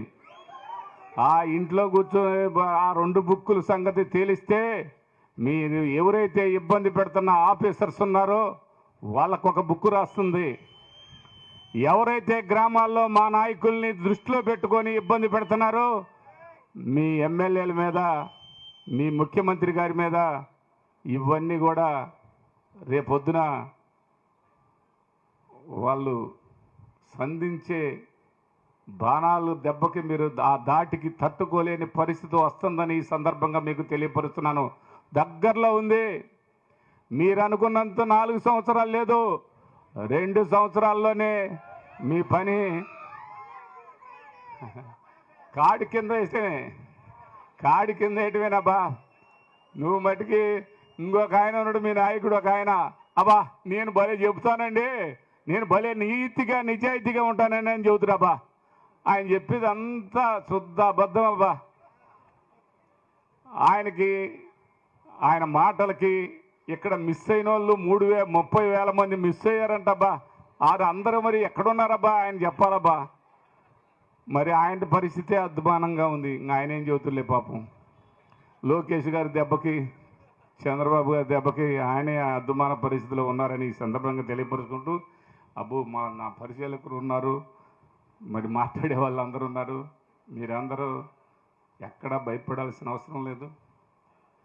ఇక్కడ రజనమ్మ అంటే నిజంగా అంటే మీకు మా రజనమ్మగా అనే ఉంటుంది, ఎందుకంటే మీతో దగ్గరగా ఉంటారు కాబట్టి. ఆమె నాయకత్వం అంటే ఏంటో ఈ పెద్దలందరికీ ఎలా చుక్కలు ఎలా కనపడ్డాయో మీకు తెలుసు. రేపొద్దున చుక్కలు కాదు అక్కడ చూడాల్సి వస్తుంది, నక్షత్రాలు అక్కడికి వెళ్ళాల్సి వస్తుంది. మీరు ఇప్పుడు ఈ మధ్య ఏదో చంద్రబాబు నాయుడు చెబుతున్నాడు ఏడాది పెట్టుబడి పెడదామని. ఏడాది ఆయన సింగపూర్ కాదు, ఆయన పైన ఏడాది పెడతాను అంటుండు. ఆ పైకి పోవటమే వీళ్ళంతా, ఆడ బతకటమే మీరు. ఇక్కడ ఉండే పరిస్థితి లేదని మరి ఒకసారి సందర్భంగా తెలియపరుచుకుంటూ, ఏదైనా కానీ మనం కానీ వాళ్ళు కానీ ఎవరైనండి మరీ దుర్మార్గాలు చేయకూడదండి. అబద్ధాలు ఆడి మరి ఎంత నీచమైన అబద్ధాలు, ఎన్ని అబద్ధాలు ఆడి అధికారంలోకి వచ్చారంటే అసలు ప్రతి ఒక్కడూ అబద్ధమే. అసలు వాళ్ళ చంద్రబాబు నాయుడు గారు మాటే అబద్ధం, చంద్రబాబు నాయుడు గారే అబద్ధం. ఇంకా ఆయన లోకేష్ ఉన్నారు అంతా. మరి ఇంకా ఆయన చేస్తున్నటువంటి మోసం, బురుడి, గారడి, ఆ డబ్బు, ఆ వసూళ్ళు అవన్నీ చూస్తుంటే మతిపోతుంది. ఈ రాష్ట్రాన్ని దోపిడీ చేస్తున్నారే, ఈ రాష్ట్రాన్ని కాపాడగలిగే సమర్థుడు జగన్మోహన్ రెడ్డి గారు రావాలి, ఈ రాష్ట్రాన్ని కాపాడాలని ప్రజలందరూ కూడా కోరుకుంటున్నారు. తప్పు జరిగింది, ఆ తప్పుని సరిదిద్దుకుందాం అని ఈరోజు లక్షల కొద్ది మన నాయకుడు బయటకు వస్తే వేల కొద్ది జనం తండోపతండాలుగా వస్తున్నారంటే వాళ్ళందరూ కూడా ఈ రాష్ట్రాన్ని కాపాడుకుందాం, ఈ రాష్ట్ర ఆర్థికంగా పూర్తి స్థాయిలో మింగేస్తున్నారు, ఈ తిమంగళాల నుంచి కాపాడుకుందాం అనే భావంతో ప్రజలందరూ ఉన్నారని, రేపు మన రజనమ్మ గారు కూడా మీరు అనుకున్నది మేము అనుకున్న దాని అన్నిటికంటే కూడా మంచి మెజారిటీతో గెలిచి మళ్ళీ పూర్వం వైభవం సృష్టిస్తుందని ఈ సందర్భంగా మరొక్కసారి మీ అందరికీ సవినీయంగా మనం చేసుకుంటూ, ఇంక చెప్పాలంటే ఇంకా మా గోపిరెడ్డి గారు, ఆయన శ్రీనివాసరెడ్డి గారు శ్రీకృష్ణుడు లాంటోడు, శ్రీరాముడు శ్రీకృష్ణుడు అన్నీ కలిపితే గోపిరెడ్డి గారు. గోపిరెడ్డి గారు మాకు మా అమ్మాయికి ఇప్పుడు ఆయన కాస్త సమర్థుడు, దానికి తోడు మా గౌతమ్ రెడ్డి గారు ఎన్నో పోరాటాలు చేసినటువంటి యోధుడు. అలాంటి వారి సారథ్యంలో జిల్లా మంచి స్థాయికి ఎదగలదని మరొకసారి తెలియపరుచుకుంటూ, మా సోదరుడు మా నాగార్జున యాదవ్ కూడా ఇలా తిరిగి చేయాల్సిన అవసరం ఉంది, నువ్వు ఎదగాల్సిన అవసరం ఉంది, ఈ పల్నాడుకి నీ అవసరం ఉందని మరొకసారి సందర్భంగా తెలియపరుచుకుంటూ, అందరికీ ఎవ్వరూ ఏమీ ఇదిగానే అవసరం, ఇవన్నీ ఉడతోపులు ఉడతలు, ఇవన్నీ ఉడతలకు ఏమైందండి, ఏమనుకోకాకండి, మీరు అందరూ బ్రహ్మాండంగా ఉంటారు, మీకు మేము ఉన్నామని మరొకసారి ఈ సందర్భంగా తెలియపరుచుకుంటూ సెలవు తీసుకుంటున్నాం. బ్రహ్మనాయుడు అన్న గారికి చాలా చాలా కృతజ్ఞతలు. మనందరికీ కూడా మన మేడం గురించి చక్కగా చెప్పారు.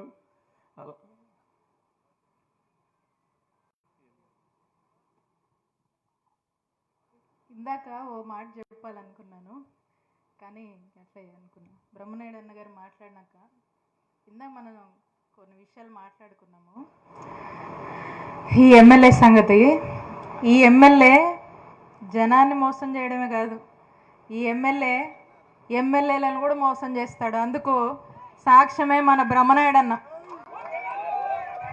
ఎందుకంటే చూడండి, ఒకసారి తిరిగేసి చూడండి, అసెంబ్లీ సాక్షిగా బ్రహ్మనాయుడు అన్న ఈ ఎమ్మెల్యే చేసినటువంటి మోసాలు, ఈ ఎమ్మెల్యే ఎంత దుర్మార్గుడో అసెంబ్లీ సాక్షిగా బ్రహ్మనాయుడు అన్న చెప్పాడు. బ్రహ్మనాయుడు అన్ననే నేను మోసం చేశాడు ఈయన. అలాంటి వ్యక్తి ఎమ్మెల్యే. అదో మాట చెప్పాలని, కామన్ మ్యాన్నే కాదు, ఇట్లాంటి పెద్ద మనుషుల్ని ఎమ్మెల్యేలని కూడా మోసం చేసేటువంటి మోసపు చరిత్ర ఉన్నటువంటి వ్యక్తి ఎమ్మెల్యే అని మరోసారి తెలియజేస్తాను. ఇప్పుడు మన పార్టీ రాష్ట్ర అధికార ప్రతినిధి శ్రీ నాగార్జున యాదవ్ గారిని మాట్లాడవలసిందిగా కోరుతా ఉన్నాం.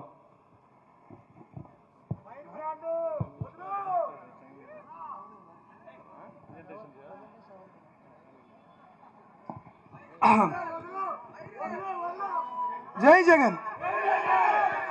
గట్టిగా మాట్లాడకపోతే జగన్మోహన్ రెడ్డి గారి అభిమానులు అనిపించుకోరు. జై జగన్. సరే, జగన్మోహన్ రెడ్డి గారు చేసిన మంచి పని గురించి మనం మాట్లాడుకుంటే పోతే మహాభారతం, రాసుకుంటే పోతే రామాయణం అవుతుంది. కాబట్టి పెద్దగా ఆ సందర్భం గురించి మాట్లాడలేదు. ఇక బ్రహ్మనాయుడు అన్న మాట్లాడిన తర్వాత మేము మాట్లాడాల్సిన అవసరం కూడా లేదనిపిస్తుంది. కాబట్టి మనందరికీ జగన్మోహన్ రెడ్డి గారు కొన్ని బాధ్యతలు అప్పగించారు. ఆ బాధ్యతల గురించి మీతో మాట్లాడితే కొంచెం తొందరగా ఆ బాధ్యతలు ఏందో మనందరం చర్చించుకున్న తర్వాత మనకి పార్టీ కార్యనిర్వాహక అధ్యక్షులు గోపిరెడ్డి గారు కానీ లేకపోతే గౌతమ్ రెడ్డి గారు కూడా మాట్లాడాల్సిన అవసరం ఉంది. కాబట్టి ముందుగా దాంట్లోకి వెళ్దాం. సో దాంట్లోకి వెళ్ళేటప్పుడు మీ అందరికీ ఒక విషయం చెప్తాను వినండి. ఇదిగో ఈ వేదిక పైన చాలామంది పెద్దలు కూర్చున్నారా? వేదిక ముందు కూడా చాలామంది ఉన్నారు. ఒక్క వైఎస్ఆర్ కాంగ్రెస్ పార్టీలోనే, అంటే ఈ ప్రపంచంలో ఉన్నటువంటి ఏ రాజకీయ పార్టీలోనైనా సరే వేదిక ముందు ఉన్నవారికి వేదిక పైన ఉన్నవారికి మధ్య ఉన్నటువంటి తేడా ఆ 4 అడుగులటువంటి మెట్లు మాత్రమే. అదిగో ఆ మూలన ఎక్కడో చిట్ట చివరన జెండా పట్టుకున్నటువంటి ఆ కార్యకర్తను కూడా జగన్మోహన్ రెడ్డి గారు గుర్తిస్తే ఈ వేదిక మీద కూర్చుంటారు, దాంట్లో డౌట్ లేదు.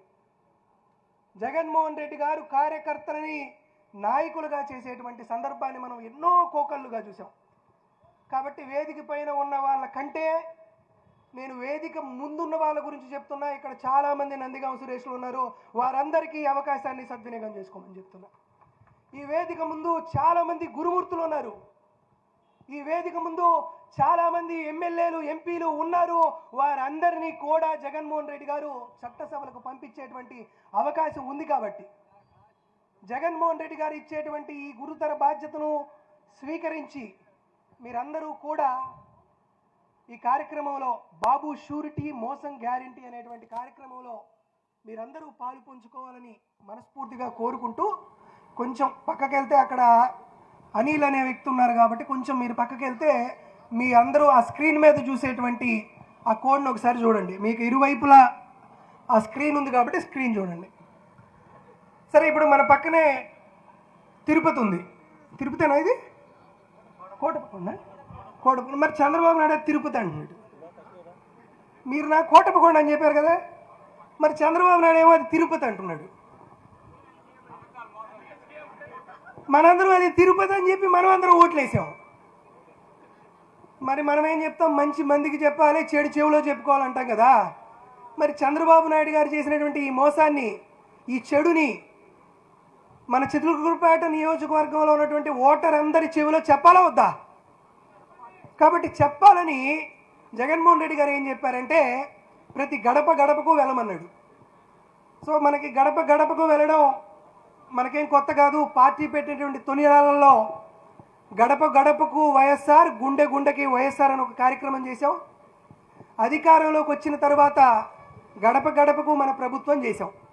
సరే, ఈరోజు మనం ఏం చేసామంటే చంద్రబాబు నాయుడు గారు ఏమేమి హామీలు ఇచ్చాడు, ఆ హామీలు ఎందుకు అమలు చేయలేదు, ఆ అమలు చేయడం వల్ల మనకు వచ్చేటువంటి నష్టం ఏంటి అని చేయాలి. ఒకసారి అనిల్ని ఆ ముందు క్యూఆర్ కోడ్కి తీసుకెళ్ళమనండి. మనం ప్రతి ఇంటి దగ్గరికి వెళ్ళి మీకు స్క్రీన్ మీద కనిపిస్తున్నటువంటి ఈ క్యూఆర్ కోడ్ని వారి ఫోన్ ద్వారా స్కాన్ చేయమని చెప్పాలి. స్కాన్ చేసిన తర్వాత మనకి ఒక లింక్ ఓపెన్ అవుతుంది. ఆ లింక్ ఒకసారి ఓపెన్ చేయండి. మీరు కూడా ఎవరన్నా ఫోన్ ఉంటే అది స్కాన్ చేసుకుంటే తెలిసిద్ది. ఒకసారి ఫోన్ ఉన్న వాళ్ళందరూ కూడా ఆ క్యూఆర్ కోడ్ స్కాన్ చేయండి.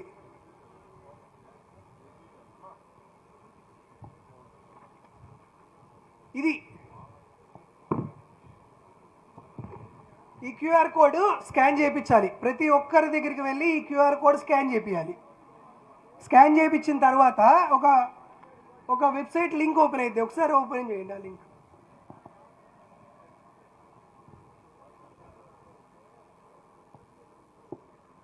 సో ఇందులో మనకి ఒకటి తెలుగుదేశం పార్టీ మేనిఫెస్టో ఉంది, తర్వాత తెలుగుదేశం పార్టీ ఎన్నికల హయాంలో ఇచ్చినటువంటి బాండ్స్ ఉన్నాయి, తరువాత జగన్మోహన్ రెడ్డి గారి యొక్క ప్రసంగం ఉంది, తరువాత చంద్రబాబు నాయుడు గారి హామీల వివరాలు ఉన్నాయి, మనకు జరిగిన నష్టం ఏంది, చంద్రబాబు నాయుడు ఎగిరినటువంటి పథకాలు ఏంటి, మనం ఎంత నష్టపోయాం, అంటే ఆ ఊరిలో ఉన్నటువంటి ఆ గ్రామంలో ఉన్నటువంటి కుటుంబం ఎంత నష్టపోయిందని చూద్దాం.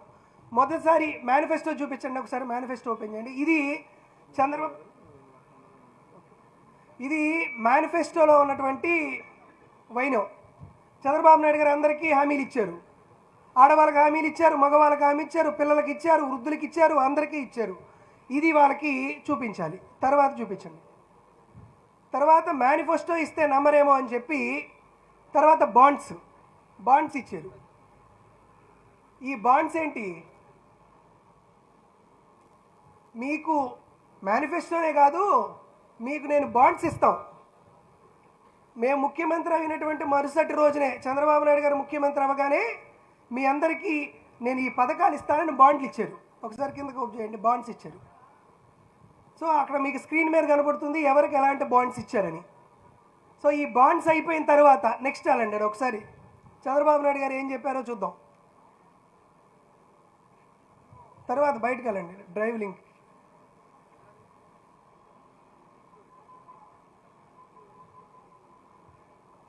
కిందది ప్లే చేయండి అండి, అది ప్లే చేయండి. ఫస్ట్ వీడియో ప్లే చేయండి. సౌండ్ ఒకసారి బెటరా?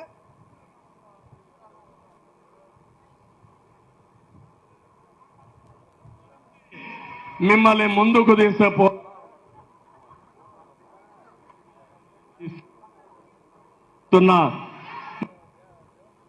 ఈరోజు నేను ఒకటి హామీ ఇస్తున్నా, జగన్మోహన్ రెడ్డి పెట్టిన సంక్షేమ కార్యక్రమాలు ఆగిపోవు.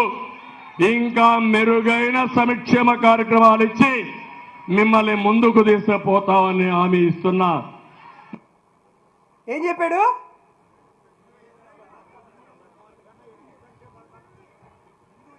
సరే మిమ్మల్ని అడుగుతాను, ముగిచ్చేస్తాను. తల్లికి వందనం అందరికి వచ్చిందా? గట్టిగా చెప్పాలబ్బా. చేయితో వచ్చిందా? ఆసరా వచ్చిందా? అమ్మఒడి వచ్చిందా? విద్యాదీవెన వచ్చిందా? వసతి దీవెన వచ్చిందా? కాబట్టి ఇవేవి రాలేదు. కాబట్టి నెక్స్ట్ దానికి వెళ్ళండి మీరు. కాదు కదా, తల్లికి వందనం కింద ఎంతమంది పిల్లలు ఉన్నా ఒక్కొక్కరికి 15,000. ఆంక్షలు లేవు, కటింగ్ లేదు, పూర్తిగా ఇచ్చే బాధ్యత మాదని మా ఆడబిడ్డలకు పిల్లలకు అందరికి విజ్ఞప్తి చేస్తున్నా. అందుకని ఇప్పుడు మనం ప్రజలందరి దగ్గరికి పోయి చంద్రబాబు నాయుడు కాదండి, నెక్స్ట్ వీడియో దగ్గరికి పోండి, నెక్స్ట్ దానికి వెళ్ళండి, లింక్ దగ్గరికి వెళ్ళండి. సో ఇప్పుడు మనం అన్ని గ్రామాల దగ్గరికి, అన్ని ఊర్లకు వెళ్ళి ఆ చివరిది ఓపెన్ చేయండి. చంద్రబాబు మోసాల వల్ల మీకు కలిగిన నష్టం అది ఓపెన్ చేయండి. చెప్తే ఇప్పుడు నిరుద్యోగ భృతి, ఉద్యోగం లేని వాడికి అయిపోతుంది. నిరుద్యోగ భృతి అయిపోయిన వాళ్ళకి అక్కడ ఎంటర్ చేయండి. ఎంతమంది లబ్ధిదారులు? ఒక 2 ఉన్నారు. 2 అని నొక్కండి. 2 అని నొక్కితే వాడికి ఎంత డబ్బులు ఇవ్వాల్సి వచ్చిందో చెప్తుంది. అదేవిధంగా తల్లికి వందనం, ఆడబిడ్డ నిధి, అన్నదాత సుఖీభవ, ఇవన్నీ వారందరికీ ఎంత డబ్బులు ఇచ్చారో అవన్నీ మనకు రాసి, అయా చంద్రబాబు నాయుడు గారు ముఖ్యమంత్రిగా ఉండడం వల్ల మీ కుటుంబానికి రావాల్సినటువంటి 2 లక్షల రూపాయలు రాకపోవడమే కాకుండా జగన్మోహన్ రెడ్డి గారు ఇచ్చదలిచినటువంటి 2 లక్షల రూపాయలు మీకు అందలేదు అనేటువంటి విషయాన్ని మనం ప్రజలందరికీ గుర్తు చేయాలనేది దీని యొక్క ఒక ప్రధాన ఉద్దేశం. కాబట్టి బాబు షూరిటీ మోసం గ్యారంటీ అనేటువంటి ఈ కార్యక్రమాన్ని మీరందరూ కూడా కలిసికట్టుగా, కలిసి జట్టుగా విడుదల రజనీ గారి యొక్క స్ఫూర్తితో మీరందరూ గ్రామంలో ఉన్నటువంటి అందరి ఇళ్ళకి వెళ్ళి చంద్రబాబు నాయుడు గారు చేసినటువంటి మోసాన్ని తెలియజేయాలని మనస్ఫూర్తిగా కోరుకుంటూ దీన్ని ఇంతటితో ముగిస్తూ చివరగా మీ అందరికీ ఒకే ఒక విషయాన్ని చెప్పి ముగిస్తా. ఒకటి, రజనీ గారి గురించి చెప్పాలి మీ అందరికీ ముఖ్యం కాబట్టి. మన పల్నాడు చరిత్రలో నాగమ్మ అనేటువంటి ఒక పాత్ర తెలుసు కదా. నాగమ్మ అనేటువంటి పాత్ర ఏంటంటే ఈ ప్రపంచంలోనే మొట్టమొదటి మహిళా మంత్రి నాగమ్మ గారు. సరే కాకతాళీయమేందో కానీ పల్నాటి ప్రాంతంలో నాకు తెలిసినంత వరకు మొదటి మహిళా మంత్రి రజనీ గారు. లేకపోతే ఎవరైనా పెద్దలు ఎవరైనా కరెక్షన్ చేస్తే చేయొచ్చు. దాంతోపాటు మరొకటి ఇంకా కాకతాళీయం ఏంటంటే, ఈ నాగమ్మ గారు పుట్టినటువంటి ప్రాంతం తెలంగాణ రాష్ట్రానికి సంబంధించినటువంటి కరీంనగర్. కోయిన్సిడెన్స్ ఏంటంటే రజనీ గారు పుట్టింది కూడా తెలంగాణలో వరంగల్ ప్రాంతం. బహుశా ఆ తరంలో నాగమ్మను చూసాం, ఈ తరంలో మనం రజనమ్మను చూస్తున్నాం. కాబట్టి ఈవిడ కూడా మంత్రి అయ్యారు. కాబట్టి మీ అందరికీ చాలా గొప్ప అవకాశం వచ్చింది, రజనీ గారితో పనిచేసేటువంటి అవకాశం మీకు వచ్చింది. కాబట్టి వీటన్నిటినీ మీరు, ఈ అవకాశాన్ని మీరందరూ వాడుకొని మీరందరూ నాయకులుగా తయారవ్వాలని మనస్ఫూర్తిగా కోరుకుంటూ చెప్తున్నారు కదా, పత్తిపాటి పుల్లారావు గారికి ఏదైనా పెంచి పేరు పెడితే బాగుంటుంది అని అంటారు. కాబట్టి ఏం చెప్తున్నామంటే, సరే పుల్లయ్య అని బ్రహ్మనాయుడు గారు చెప్పారు కాబట్టి ఇంకొకటి కొత్తగా ఏం చెప్పాలంటే, కార్యకర్తలని దగ్గరకు తీసుకునే ఆవిడ పేరు విడుదల రజని, కార్యకర్తల్ని మర్చిపోయే ఆయన పేరు పత్తిపాటి గజని. కాబట్టి ఈ పేరు అయితే బాగుంటుంది అనేది నా యొక్క విన్నపం. సరే, రజనీ గారి గురించి అది అయిపోతే జగన్మోహన్ రెడ్డి గారి గురించి చివరిగా మాట్లాడి ముగించేసేస్తా. నాకు జగన్మోహన్ రెడ్డి గారితో దేవుడి దయ వల్ల ఒక దశాబ్ద కాలంగా ఆయనతో పాటు ఆయన అడుగుజాడల్లో నడిచేటువంటి భాగ్యం దక్కింది. సాధారణంగా జగన్మోహన్ రెడ్డి గారు ఎవరిపైనా పెద్దగా కోపాన్నో లేకపోతే ఎవరి మీద కొంత ఇబ్బందో ఆయన పెద్దగా చూపించడు, పెద్దగా ఆవేశాన్ని కూడా చూపించడు చాలా. కానీ ఎందుకో వైఎస్ఆర్ కాంగ్రెస్ పార్టీ కార్యకర్తల పైన దాడులు చేస్తున్నప్పుడు, ముఖ్యంగా పోలీసులు దౌర్జన్యకాండ చేస్తున్నప్పుడు, లాఠీలతో మనల్ని కొడుతున్నప్పుడు, లేకపోతే ప్రత్యర్థి వర్గాలు మన పైన దాడులు చేస్తున్నప్పుడు జగన్మోహన్ రెడ్డి గారు మన మీద పడేటువంటి ప్రతి దెబ్బని తన మీద పడ్డాడనేటువంటి భావనలోనే ఆయనలో ఉంది, ఆయనలో కనిపించింది. కాబట్టి ప్రత్యర్థి పార్టీలకైనా కానీ పోలీసులకైనా కానీ మరొకరికి కానీ చెబుతున్నాం, ఎందుకురా వైఎస్ఆర్ కాంగ్రెస్ పార్టీ వ్యక్తి పైన దాడి చేశారని. ఈ జన్మలో కాదు, మీకంటూ మరో జన్మొస్తే ఆ జన్మలో మీకుండేటువంటి ప్రతి రక్త కణం కూడా భయం భయం భయం అని పుట్టించే విధంగా జగన్మోహన్ రెడ్డి గారు చేస్తారనేటువంటి విషయాన్ని మీ అందరికీ మనవి చేస్తున్నా. ఇదంతా దృష్టిలో పెట్టుకొని మీరు రాజకీయం చేస్తే చెయ్యండి, కానీ మా పైన దౌర్జన్యకాండ చేస్తే, మా పైన ఇబ్బందులు గురి చేస్తే, మమ్మల్ని లాఠీలతో వేధింపులకు గురి చేస్తే బహుశా మీరు రప్ప రప్ప రప్ప చూశారేమో. జగన్మోహన్ రెడ్డి గారు సినిమాల్లో చేసినట్టు చేరరు. జగన్మోహన్ రెడ్డి గారు చేసిందే సినిమా అవుతుందనేది మీ అందరికీ తెలియజేస్తూ, ఇటువంటి మంచి అవకాశాన్ని కల్పించినటువంటి మీ అందరికీ, చిలకలూరుపేట శ్రేణులందరితో మాట్లాడేటువంటి అవకాశం కల్పించినటువంటి విడుదల రజనీ గారికి మరొకసారి నమస్కారాలు తెలియజేస్తూ, జై జగన్. గట్టిగా చెప్పాలి మళ్ళీ, చిలకలూరుపేట అంటే జై జగన్. థ్యాంక్స్ అండి నాగార్జున యాదవ్ గారు. ఇప్పుడు మనకి కార్యక్రమం కోసం వారు ఎన్నో పనులున్నా కానీ మన పల్నాడు జిల్లా వర్కింగ్ ప్రెసిడెంట్ గారు కానీ, అలాగే మన పల్నాడు అబ్జర్వర్ గారు అయినటువంటి గౌతమ్ రెడ్డి గారు కానీ, వీరందరూ కూడా మన కోసం వచ్చి ఉన్నారు. కాబట్టి మనం అందరం కూడా వారు చెప్పేదాన్ని శ్రద్ధగా మనం వినాల్సిన అవసరం ఉంది. మనోళ్ళు దయచేసి అక్కడ లంచ్ దగ్గర కొద్దిగా ఒక 10 నిమిషాలు మీరు ఆపితే బాగుంటుందని చెప్పి చెప్తా ఉన్నా. ఎందుకంటే వారు మన కోసం వచ్చున్నారు, వాళ్ళు చెప్పిన మాటలు మనోళ్ళందరూ వినాల్సిన అవసరం ఉంది. ఇప్పుడు మనమంతా ఎదురు చూస్తున్నటువంటి మన పక్కనే ఉన్నటువంటి నర్సాపేట మాజీ శాసనసభ్యులు, మన పల్నాడు డిస్టిక్ వర్కింగ్ ప్రెసిడెంట్ అయినటువంటి డాక్టర్ గోపిరెడ్డి శ్రీనివాసరెడ్డి గారిని ప్రసంగించవలసిందిగా కోరుతా ఉన్నాం.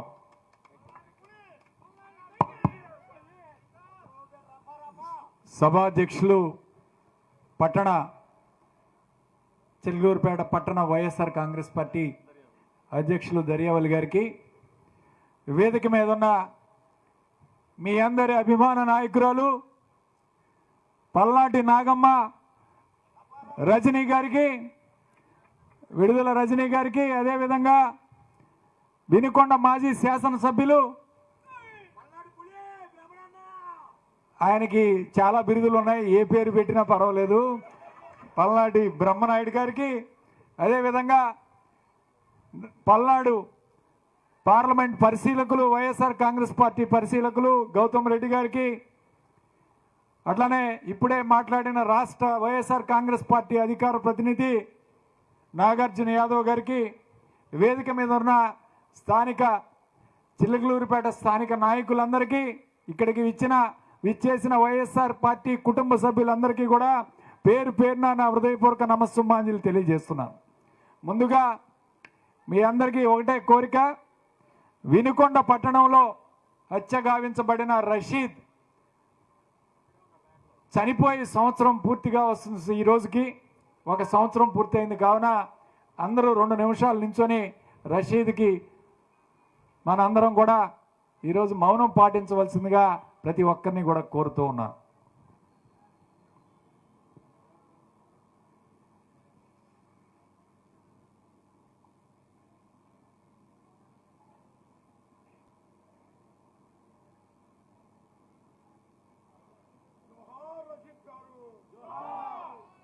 దయచేసి అందరూ కూర్చోవలసిందిగా కోరుకుంటూ,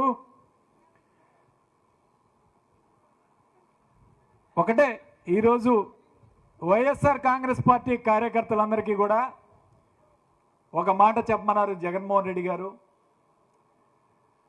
రాబోయే పరిపాలన జగన్మోహన్ రెడ్డి గారు 2.0లో అత్యంత ప్రాధాన్యత ఇచ్చేది వైఎస్ఆర్ కాంగ్రెస్ పార్టీ కార్యకర్తకి. అది ప్రతి ఒక్కరూ కూడా గుర్తుపెట్టుకోవాలి. రానున్న రోజుల్లో కార్యకర్తకే పగ్గాలు ఇచ్చే కార్యక్రమం చేస్తాం. గతంలో జరిగిన తప్పిదాల్ని ఈసారి పునరావృతం కాకుండా ఖచ్చితంగా కార్యకర్తకి బలం చేకూర్చే కార్యక్రమం చేస్తాం. ప్రతి ఒక్క కార్యకర్త కూడా పార్టీకి ఈరోజు అండగా నిలబడాలని కోరుకుంటూ ఒకటే చెప్తున్నాను, రజనమ్మ గారికి 2 పుస్తకాలు రాయాలమ్మా మీరు. ఒకటి రెడ్ బుక్ పరిపాలన, ఎవరైతే ఈరోజు అధికారులు, పోలీసు అధికారులు ముఖ్యంగా ఎవరైతే పార్టీ కార్యకర్తల్ని ఇబ్బంది పెడుతున్నారో, హింసిస్తున్నారో, ఆఖరికి కార్యక్రమానికి ఫ్లెక్సీలు కూడా వేసుకోకుండా అడ్డుకునే కార్యక్రమం చేస్తున్నారో అలాంటి అధికారులందరికీ ఒక రెడ్ బుక్ రాయాలి. అట్లానే 2వ పుస్తకం గ్రీన్ బుక్. జెండా పట్టుకొని ఎవరైతే వైఎస్ఆర్ కాంగ్రెస్ పార్టీ కార్యకర్త జెండా మోస్తున్నాడో ఈ రోజు నుంచి వాళ్ళందరినీ కూడా ప్రతి గ్రామం వైజు మీరు రికార్డు చేసి ఆ బుక్లో రాసుకొని వాళ్ళందరికీ అవకాశాలు కల్పించాలని చెప్పి ఈరోజు రజనమ్మ గారికి విజ్ఞప్తి చేస్తూ ఉన్నాను. ఎందుకంటే ఈ రోజు నుంచి జెండా మోసిన కార్యకర్తే నిజమైన వైఎస్ఆర్ కాంగ్రెస్ పార్టీ కార్యకర్త. కొంతమంది ఉన్నారు 2 పడవల మీద కాళ్ళు పెడుతున్నారు. ఈరోజు ఉదయం పూట ఎక్కడికి వస్తారు, సాయంత్రం పూట పోయి అక్కడ కలుస్తారు. వాళ్ళకి పనులు ఉన్నాయని చెప్తారు, అది చెప్తారు, ఇది చెప్తారు, మాయమాటలు చెప్తారు. దయచేసి వాళ్ళని పక్కన పెట్టే కార్యక్రమం చేయండి అని చెప్పి ఈరోజు వేదిక మీద నుంచి పిలుపునిస్తూ ఉన్నాం. ఎవరైతే ఈరోజు నిజంగా కార్యకర్త ఎవరైతే ఈరోజు జెండా పట్టుకొని కార్యక్రమాలకు వస్తాడో వాళ్ళకే అత్యంత ప్రాధాన్యత ఇవ్వాలని చెప్పి నేను కోరుతూ ఉన్నాను. అట్లానే ఈరోజు మరి సూపర్ 6 పథకాలు, బాబు షూరిటీ, మోసం గ్యారెంటీ. అయ్యయ్యో ఏం మోసం, ఏం మోసం! ఈ మోసం అసలు ఎవడు చేయలేదు ఈ ప్రపంచంలో. ఎవరికైనా గెలిచిన పార్టీకి 3 సంవత్సరాలకో 4 సంవత్సరాలకు వ్యతిరేకత వచ్చింది. కానీ ఇదేదో చంద్రబాబు నాయుడికి 3 నెలలకే వ్యతిరేకత వచ్చింది ఈ పార్టీకి. సూపర్ 6 అన్నాడు. మొట్టమొదటిది అమ్మఒడి, తల్లికి వందనం పేరు మార్చాడు. మొన్నే సత్యసాయిబాబా జిల్లాకి వెళ్ళారు చంద్రబాబు నాయుడును లోకేష్ ఇద్దరు వెళ్ళి అక్కడ స్కూల్లో పిల్లలకి చెప్తా ఉన్నారు. ఈ తల్లికి వందనం పథకం అట లోకేష్ బాబు మనసులో నుంచి వచ్చిందట చంద్రబాబు నాయుడు చెబుతున్నాడు. సిగ్గుండాలి చంద్రబాబు నాయుడు, అసలు ప్రజల్ని మోసం చేసావు. ఆఖరికి చిన్నపిల్లల దగ్గరకు కూడా వెళ్ళి ఈ పథకం అట చంద్రబాబు లోకేష్ మనసులోంచి వచ్చిందట. జగన్మోహన్ రెడ్డి గారు 5 సంవత్సరాలు ఇచ్చిన పథకం ఈ పథకం. ఆఖరికి అక్కడ బెంచీల మీద నాడు నేడు కూడా, నాడు నేడు 2021 అని రాసిస్తే దాని మీద స్టిక్కర్ అంటించాడు లోకేష్ బాబు. ఇంత ఘోరంగా ఈరోజు అమ్మఒడి కూడా డబ్బులు ఈరోజు 30 లక్షల మందికి ఎగ్గొట్టారు. ఈ అమ్మఒడి కూడా ఎందుకోసం ఇచ్చాడో తెలుసా? జగన్మోహన్ రెడ్డి గారు రోడ్డు ఎక్కి మనం అందరం కూడా వెన్నుపోటు దినోత్సవం అని పనిచేసాం కదా, అప్పుడే చంద్రబాబు నాయుడికి భయం వేసి ఈ పథకాన్ని ఇచ్చే కార్యక్రమం చేశాడు. సర్వేలు చెప్పారు. మరి చాలామంది కేకే సర్వే వాళ్ళు కూడా చెప్పారు, అయ్యా మీ ఎమ్మెల్యేల మీద అందరి మీద వ్యతిరేకత వచ్చింది, నువ్వు తొందరగా అమ్మ ఒడిగిపోతే ఇంటికి పోతావని చెప్పి వాళ్ళందరూ కూడా చెప్పిన తర్వాత ఈరోజు అమ్మఒడి ఇచ్చే కార్యక్రమం చేశాడు. రెండో పథకం ఉచిత బస్సు. పాపం ఆడవాళ్ళందరూ అనుకున్నారు, అయ్యా శ్రీశైలం పోవాలి, అన్నవరం పోవాలి, తిరుపతి పోవాలి, కాళహస్తి పోవాలి, అన్ని గుళ్ళు తిరిగి రావచ్చు అనుకుని పాపం మోసపోయి ఓట్లు వేశారు. ఇవాళ ఏముంది, చిల్లూరుపేట నుంచి ఇటు గుంటూరు అక్కడికి ఎక్కగానే బస్సు ఆపి టికెట్ కొట్టాలని చెప్తారు. ఇక్కడి నుంచి మరి మార్టూరు వెళ్ళగానే బాపట్ల జిల్లా అమ్మ దీనికి టికెట్ కొట్టాలని చెప్తారు, బస్సు దించే కార్యక్రమం చేస్తారు. ఇది పరిస్థితి చంద్రబాబు నాయుడు. నిరుద్యోగ భృతి అన్నాడు, దానికి ఇంతవరకు డబ్బులు వేయలేదు. 20 లక్షల ఉద్యోగాలు మాటేమో కానీ నీ కొడుకును పవన్ కళ్యాణ్కి మాత్రం బ్రహ్మాండమైన ఉద్యోగాలు ఇచ్చుకున్నావు ఇద్దరికి. ఇక నిరుద్యోగులందరినీ వదిలేశాడు గాలికి. ఇక మరి ఏ పథకం, గ్యాస్ పథకం. నిన్నే ఈ గ్యాస్ పథకం గురించి ఒక సర్వే చేశారు ఐఐటి వాళ్ళు, మూడ్ ఆఫ్ ఏపీ అనే. ఈ గ్యాస్ పథకంలో కూడా వాళ్ళు చెప్తా ఉన్నారు సర్వేలో 47% మంది మహిళలు ఇవాళ గ్యాస్ అందలేదు, ఈ ప్రభుత్వానికి వ్యతిరేకంగా చెప్పారు. గ్యాస్ సర్వే మీద కూడా 47%. ఈరోజు గ్యాస్ పథకం మీద కూడా వ్యతిరేకత. ఏ పథకం చూసుకున్నా ఇవాళ అన్యాయం చేసే కార్యక్రమం చేశాడు. మరి ఈరోజు ఢిల్లీ వెళ్ళాడు బాబు, ఇప్పటికి 21 సార్లు వెళ్ళాడు ఢిల్లీ. ఏం చేసేవా అంటే పోలవరం ఎత్తు తగ్గించడానికి వెళ్ళాడు. ఇవాళ పోలవరం మరి 154 మీటర్లు ఉంటే 150 మీటర్లు తెచ్చి బనకచెర్ల కడతాడంట. వాళ్ళు కూడా చెప్పారు, అయ్యా 151 అడుగులకి వెళ్తే నీళ్లు అందించలేము, ఇక్కడ రిజర్వాయర్కే ఇవాళ నీళ్లు అందించడానికి కష్టంగా ఉంటుంది, నువ్వే కదా క్యాబినెట్, సెంట్రల్ క్యాబినెట్లో కూడా 151 అడుగులు చాలని చెప్పి సంతకం పెట్టావు, నువ్వు ఏ విధంగా వచ్చావు ఇవాళ అని చెప్పి వాళ్ళు అడుగుతూ ఉంటే నోరు తెరుచుకొని చూస్తూ ఉన్నాడు. ఇవాళ ఇంత మోసం చేశాడు ఇవాళ ఆంధ్రప్రదేశ్ ప్రజల్ని. ఇవాళ పోలవరం 35,000 కోట్లు నువ్వు కట్టలేకపోతున్నావు, మళ్ళీ బనకచెర్ల 80,000 కోట్ల రూపాయలంట. 80,000 కోట్ల రూపాయలు తీసుకొచ్చి ఏటీఎం చేస్తాడు ఇవాళ.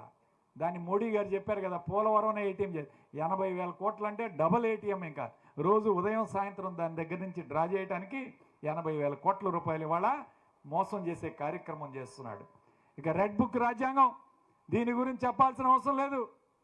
ప్రతి ఒక్కరిని కూడా లోపలికి పంపించాలి. రజనమ్మ మీద, వాళ్ళ మరిది మీద, వాళ్ళ ఇంకొక మరిది జర్మనీలో ఉన్న ఆయన మీద ఈరోజు 10 కేసులు పెట్టారు. 10 కేసులు నమోదు చేశాడు. మనం చూసే వంకాయలపాడులో ఏమైందో. సిఐ సుబ్బనాయుడు ఒక్కసారి గుర్తుపెట్టుకో, వచ్చేది జగన్మోహన్ రెడ్డి గారి ప్రభుత్వం. ఖచ్చితంగా నీ ఎక్కడ ఉంటావో ఆలోచించుకొని చేసుకొని ఖచ్చితంగా నీకు ఈ 4 సంవత్సరాల తర్వాత సినిమా చూపించే కార్యక్రమం ఉంటుందని చెప్పి తెలియజేస్తూ ఉన్నాను. ఇవాళ మరి ఇలాంటి వాళ్ళు అట్లానే మన నియోజకవర్గానికి సంబంధించి ముఖ్యంగా సింగారెడ్డి కోటిరెడ్డి గారు, ఆయన మీద 6 కేసులు పెట్టారు. ఎస్సీ ఎస్టీ కేసు 5 కేసులు, లోపలికి రావటం, బయటికి రాగానే మళ్ళీ కేసు పెట్టడం, లోపలికి పంపించే కార్యక్రమం చేయటం, బెయిల్ మీద బెయిల్ తీసుకునే పరిస్థితి. పెద్దిరెడ్డి సుధారాణి చిలకలూరిపేట 17 కేసులు పెట్టారు ఒక సోషల్ మీడియా కార్యకర్త మీద. అయినా సరే భయపడేది లేదు. వైఎస్ఆర్ కాంగ్రెస్ పార్టీ కార్యకర్తలు ఎవరు కూడా జైలుకు వెళదాం, ఒక 4 రోజులు కాకపోతే వస్తాం, ఏమీ కాదు, కానీ ఒక్కొక్కరిని కూడా వదిలిపెట్టే కార్యక్రమం జరగదు అని చెప్పి గుర్తుపెట్టుకోవాలని చెప్పి ఈరోజు హెచ్చరించే కార్యక్రమం చేస్తూ ఉన్నాం అందరినీ. అందుకే జగన్ గారి పరిపాలన 2 అంటున్నాం. చంద్రబాబు నాయుడు ఏమంటున్నాడండి, మహిళల మీద దాడి జరిగితే ఇదే ఆఖరి రోజు అని చెప్తున్నాడు. నిన్నే కృష్ణా జిల్లా జడ్పీ చైర్మన్ పొప్పాల హారిక మీద దాడి జరిగితే కనీసం కేసు కూడా రిజిస్టర్ చేయలేదు. ఇప్పటి వరకు కూడా కేసు కూడా పెట్టలేదు. ఆమె కారు అద్దాలు పగలు కొట్టారు, ఆమె డ్రైవర్ని కొట్టారు, ఆమెని, వాళ్ళ భర్తని, అందరినీ కూడా భయాందోళనకు గురి చేసి దాడి చేస్తే ఇంతవరకు కూడా కేసు కూడా పెట్టలేదంటే చంద్రబాబు నాయుడు ఏ విధంగా పరిపాలిస్తున్నాడో. విడుదల రజనీ గారి మీద సిఐ దాడి చేస్తే కనీసం అతన్ని ఉద్యోగం నుంచి పక్కన పెట్టే కార్యక్రమం కూడా చేయలేదంటే ఇవాళ ఏ విధంగా పరిపాలన చేస్తున్నారు, ఎన్నెన్ని అబద్ధాలు మాట్లాడుతున్నాడు. ఇవాళ ఒకటే చూసుకోవాలి. వెనకటి గంట ఒక రాజుగారు ఆయన రాజ్యంలోకి వెళ్తున్నాడంట బాగా మంది బార్బలంతో. వెళుతూ ఉంటే ఒకడు ఇసునకర్ర తీసుకొచ్చాడంట. అయ్యా, ఈ ఇసునకర్ర 150 సంవత్సరాలు పనిచేస్తుంది, ఇది బ్రహ్మాండంగా పనిచేస్తుంది, మీరు కొనాలంటే సరే రాజుగారు ఏంట్రా ఈడు 150 సంవత్సరాలు అంటున్నాడు, సరే తీసుకొని కొనుక్కొని ఇంటికి వెళ్ళాడంట. ఇంటికి వెళ్ళగానే 3 నెలలుగా ఆయన ఎట్లా ఊపుతూ ఉన్నాడంట ఇసనకర్ర. ఊపుతూ ఉంటే ఇసనకర్ర ఇరిగిపోయిందంట. అరే పిలవండిరా వాడిని అని చెప్పి వాడిని పిలిపించాడంట. ఏందా నువ్వు ఇసనకర్ర 150 సంవత్సరాలు వస్తుందన్నావు, ఏంటి ఎందుకు మరి 3 నెలలకే పోయిందంటే వాడు అన్నాడంట, అయ్యా ఎట్లా పని చేశారంటే ఇట్లా ఊపుతానరా అంట. అట్లాగా ఊపాల్సింది, ఇసనకర్ర ఇక్కడ పట్టుకొని తలకాయ ఇట్లా ఊపాలన్నాడంట. ఇసనకర్ర ఇలా పట్టుకొని తలకాయ ఊపాలా, మీరు ఇట్టట్లో ఊపితే పాడవకుండా ఎందుకుంటుంది. ఇలా ఉంది చంద్రబాబు నాయుడు మోసాలు. ప్రతి ఒక్క మోసాన్ని అయ్యయ్యో ఏం మోసం అంటే చంద్రబాబు నాయుడు, వెన్నుపోటు అంటే చంద్రబాబు నాయుడు, పేటెంట్ రైట్లు ఇవాళ చంద్రబాబు నాయుడుకే ఉన్నాయి. ఈ రాష్ట్రంలో ఎవడు కూడా ఇంత మోసం చేయడు. ఇవాళ రైతుల గురించి జగన్మోహన్ రెడ్డి గారు అడుగు పెడితే కేసులు, జగన్మోహన్ రెడ్డి గారి మీద కాదు, ఆయన పక్కనున్న 10 మంది మీద. సింగయ్య అనే అతను మరి యాక్సిడెంట్ ద్వారా చనిపోయాడు, ఏ విధంగా చనిపోయాడో మనకు తెలియదు. కానీ అతను కారు గుద్దాడు, జగన్మోహన్ రెడ్డి గారు కారు గుద్దిందని కారులో ప్రయాణం చేస్తున్న 5గురి మీద కేసులు పెట్టారు. ఎవడైనా డ్రైవర్ మీద కేసు పెడతాడు. ఇప్పుడు బస్సు ప్రయాణం చేసి బస్సు యాక్సిడెంట్ అయితే బస్సులో ప్రయాణం చేసిన వాళ్ళందరి మీద కేసులు పెడతారా? ఎక్కడ పెట్టరు. చట్టాలు మార్చారు. డ్రైవర్ మీద పెట్టేది ఇవాళ జగన్మోహన్ రెడ్డి గారి మీద, కారులో ప్రయాణం చేసిన అందరి మీద పెట్టారు. జగన్మోహన్ రెడ్డి గారు బయటకు వస్తే భయం వీళ్ళకి. జగన్మోహన్ రెడ్డి గారు బయటకు వస్తే భయం. నేను ఒకటే చెప్తున్నాను, జగన్మోహన్ రెడ్డి గారు ఇవాళ 3 అంశాల మీద బయటకు వచ్చాడు. పొదిల్లో పొగాకు కొనుగోలు చేయాలని చెప్పి ధర్నా చేశాడు. పొగాకు కొనుగోలు కేంద్రాలు ఏర్పాటు చేశారా లేదా? ఆయన పోయి వచ్చి రాగానే ప్రజలకు మేలు జరిగిందా లేదా ఒకసారి ఆలోచన చేయాలి. మరి ఇవాళ మామిడికాయల కోసం పోతే 240 కోట్లు శాంక్షన్ చేయాలని చెప్పి క్యాబినెట్లో ఆమోద ముద్ర వేశారు. ఎందుకు వేశారండి? రైతుల కోసం కాదా? జగన్మోహన్ రెడ్డి గారు ఇవాళ బయటకు వస్తే మీకు ఉచ్చబోగిస్తున్నాడు. అది గుర్తుపెట్టుకోవాలి మీరు. ఇవాళ మరి జగన్మోహన్ రెడ్డి గారు ఆయన బయటకు వస్తే అమ్మఒడి పడింది జనాలందరికీ. ఇవాళ ఆయన బయటకు వచ్చాడంటే ఏదైనా ప్రజా సమస్యల మీద వస్తున్నాడు, ప్రజలకు మేలు జరుగుతుందా లేదా అది ఈరోజు మీరు గుర్తుపెట్టుకోవాలి. అంతేగాని వీళ్ళు చెప్తున్నారు సుపరిపాలన అంట. ఏం పరిపాలన చేశారు నేను అడుగుతా ఉన్నాను. 13 నెలలు అయింది ఈ ప్రభుత్వం వచ్చి. సూపర్ 6 మీరు పథకం ఇచ్చారు, ఏమన్నా జరిగిందా? జరగలేదు. ఎంత అప్పు చేశారండి వీళ్ళు? 1,75,000 కోట్లు అప్పు చేశారు 13 నెలల్లో. ఒక్క పథకం ఒక్కటే అమ్మఒడి అరకొరగా వేశారు తప్పితే ఒక్క పథకం ఇవ్వలేదు. జగన్మోహన్ రెడ్డి గారు ఆయన 5 సంవత్సరాల్లో 3,32,000 కోట్లు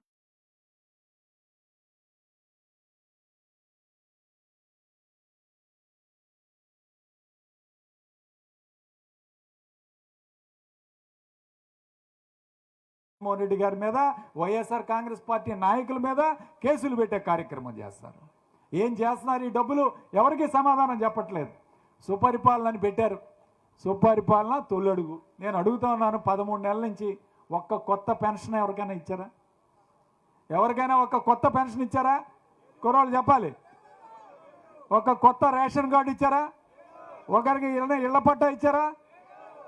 ఇవాళ ఏమీ ఇవ్వకుండా వీళ్ళు సుపరిపాలన అని రోడ్డు మీద తిరుగుతుంటే జనాలు చీ కొడుతున్నారు. జనాలు చెప్తా ఉన్నారు, మీరు రండయ్యా మా కరెంటు బిల్లులు ఒకసారి చూడండి. 17,000 కోట్ల రూపాయలు కరెంటు బిల్లులు వేసి ఇవాళ ట్రూ అప్ ఛార్జీలను వేసి కరెంటు బిల్లు 600 వస్తుంటే 6,000 కట్టాల్సి వస్తుంది ఇవాళ ప్రతి ఒక్కడు. ఇవాళ ఇంత ఇబ్బంది పడుతున్నారు, మీరేం చేస్తున్నారని చెప్పి ఈరోజు అడుగుతూ ఉన్నారు. ఒకటే చెప్తా ఉన్నాను, ఇవాళ జగన్మోహన్ రెడ్డి గారు లేకపోతే వ్యాపారాలు లేవు, పథకాలు లేవు. మహిళలు ఎంత ఇబ్బంది పడుతున్నారో, డ్వాక్రా మహిళలు ఇవాళ బ్యాంకులకు వెళ్తే కనీసం లోన్లు తీసుకునే పరిస్థితి లేదు. ఇవాళ రైతులకి నష్టం, రైతు కూలీల నష్టం, వ్యాపారాల నష్టం, విద్యార్థులకు నష్టం. ఎవరు ఒక్కరు కూడా సంతోషంగా లేరు ఈ రాష్ట్రంలో. అది గుర్తుపెట్టుకోవాలా. అదేవిధంగా మరి ఒకటే ఇవాళ జనాలు అనుకుంటున్నారు, అయ్యా పాలిచ్చే గేదెను వదిలేసి ఈరోజు ఎద్దుని దున్నపోతుని తెచ్చి కట్టేసుకున్నాం. ఇవాళ ఇది పరిస్థితి రాష్ట్రంలో. ఇవాళ జగన్మోహన్ రెడ్డి గారు ఉంటే రోజు ఏదో నెలకు ఒక పథకం వచ్చేది, కుటుంబం సంతోషంగా ఉంది. ఇవాళ పాలిచ్చే గేదెను వదిలేసి దున్నపోతుని తెచ్చి కట్టుకున్నాం, ఆశపడ్డాం ఏదో ఆయన ఏదో చేస్తాడని చెప్పి. ఇవాళ ఆ ఆశలన్నీ అడియాశలయ్యే కార్యక్రమం అయిందని చెప్పి ఒకసారి ఈరోజు గుర్తు చేసుకోవాలి. అట్లానే వీళ్ళకి సపోర్ట్ చేశాడు ఇంకొక ఆయన పవన్ కళ్యాణ్ గారు. ఆయన అంటున్నాడు, ఆయన ఎక్కడికి పోతే అక్కడ నేను ఇక్కడే పుట్టాను అంటాడు. మరి అర్థం కాలే ఎక్కడ పుట్టాడో. మీకేమన్నా తెలుసుంటే చెప్పాలి. అరే చెన్నై పోతే నేను ఇక్కడే పుట్టాను అన్నాడు. మొన్న మార్కాపురం పోయాడు, మార్కాపురంలో కూడా నేను ఇక్కడే పెరిగాను 15 సంవత్సరాలు అన్నాడు. మాకు అర్థం కావట్లేదు ఎక్కడ పుట్టాడు ఈయన, అసలు ఏంటి పరిస్థితి. డీటెయిల్డ్గా ఒకసారి చెప్పాలి, ఆయనే చెప్పాలి. మరి ఆయన ఒకసారి చెప్పింది మరొకసారి గుర్తుండదు. నిన్నే చెప్తున్నాడు, తెలుగు భాష అంట తల్లి అయితే హిందీ భాష పెద్దమ్మంట. హిందీ భాష పెద్దమ్మంట. గతంలో హిందీ భాషను తిట్టాడు. వీళ్ళు బలవంతంగా హిందీ రుద్దుతున్నారని చెప్పి గతంలో మాట్లాడిన వ్యక్తి ఇవాళ మరి ఇంగ్లీష్ భాష ఏమవుద్ది? ఈరోజు ఉపాధి కావాలన్నా, ఉద్యోగాలు కావాలన్నా, ఎంబీబీఎస్ చదవాలన్నా, లేకపోతే ఇంజనీరింగ్ చదవాలన్నా పుస్తకాలన్నీ ఇంగ్లీష్ భాషలో ఉంటాయి.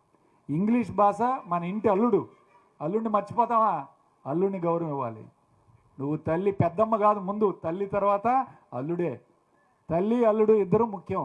కాబట్టి పెద్దమ్మ కాదు, అది గుర్తుపెట్టుకోవాలి పవన్ కళ్యాణ్ గారు. మీరు ఏదో ఇష్టం వచ్చినట్టు మాట్లాడి బీజేపీతో ఇవాళ కలిసి ఉన్నాం కదా, అందుకని హిందీ భాష అంటే ప్రజలు అమాయకులు కాదు, ప్రజలకు అన్నీ గుర్తుంటాయి. అది గుర్తుపెట్టుకోవాలి. ఆఖరికి నిన్నే మూడ్ ఆఫ్ సర్వే అని ఒక సర్వే చేశారు. ఎవరు ఇది? ఐఐటి వాళ్ళు చేశారు. ఐఐటి బాంబే వాళ్ళు. వైఎస్ఆర్ కాంగ్రెస్ పార్టీ వాళ్ళు ఎవరు కూడా భయపడాల్సిన అవసరం లేదు. ధైర్యంగా కాలర్ ఎగరేసుకొని ఈరోజు రోడ్డు మీదకి రావాలి ఈ కార్యక్రమం చేయాలంటే. ఎందుకంటే ఈ సర్వేలో ఏం చెప్పారంటే 98 మంది ఎమ్మెల్యేల మీద, కూటమి ప్రభుత్వం ఎమ్మెల్యేల మీద 98 మీద ఈరోజు వ్యతిరేకత ఉంది.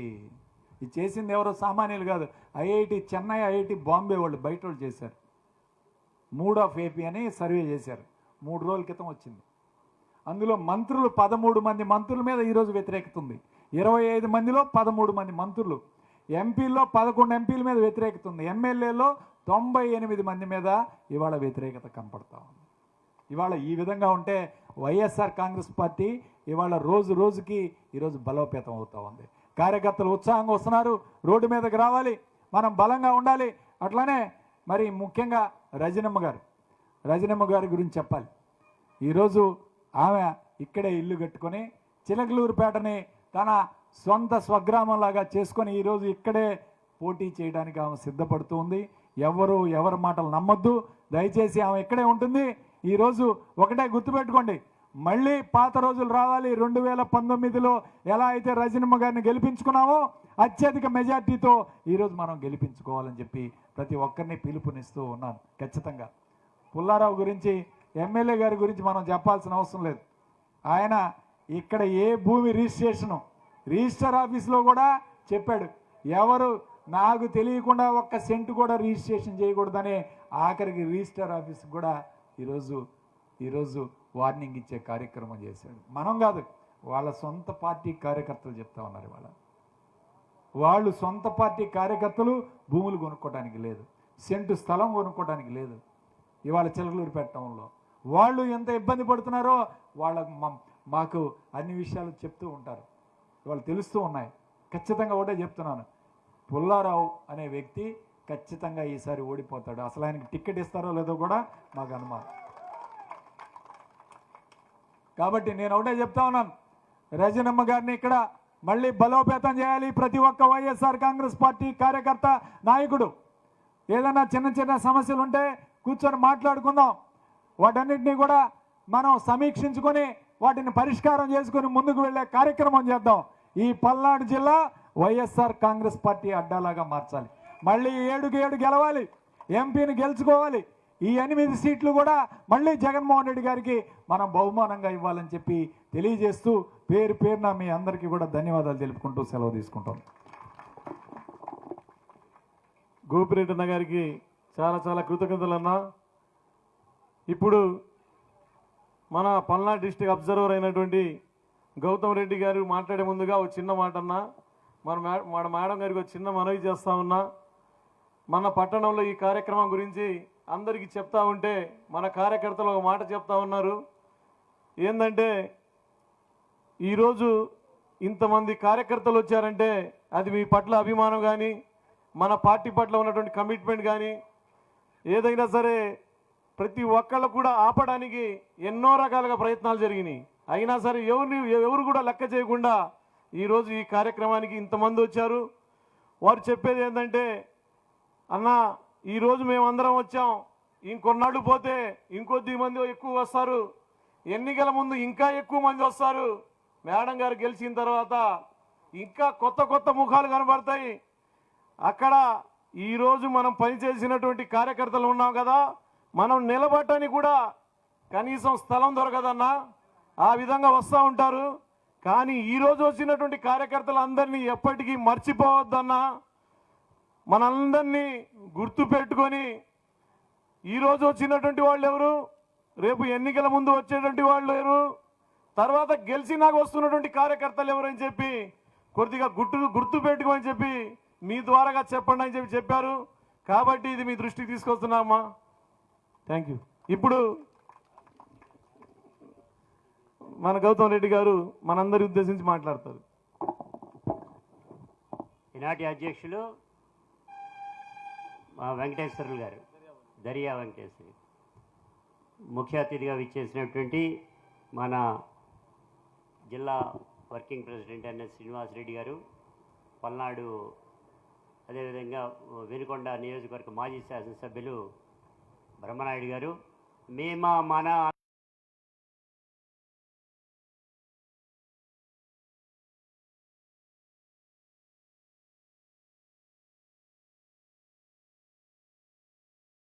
బలైపోయి గుంటూరు పట్టణానికి వెళితే అర్థం చేసుకునేటువంటి జగన్మోహన్ రెడ్డి గారు డైరెక్ట్గా మరలా మీ ముందుకే తీసుకొచ్చి పెట్టడానికి గల కారణం, రాబోయే రోజుల్లో మీరు మరలా ఆవిడ్ని ఎమ్మెల్యేగా చేస్తారనేటువంటిది ఒకే ఒక్క సందేహంతోనే మీ ముందుకు తీసుకురావడం జరిగింది.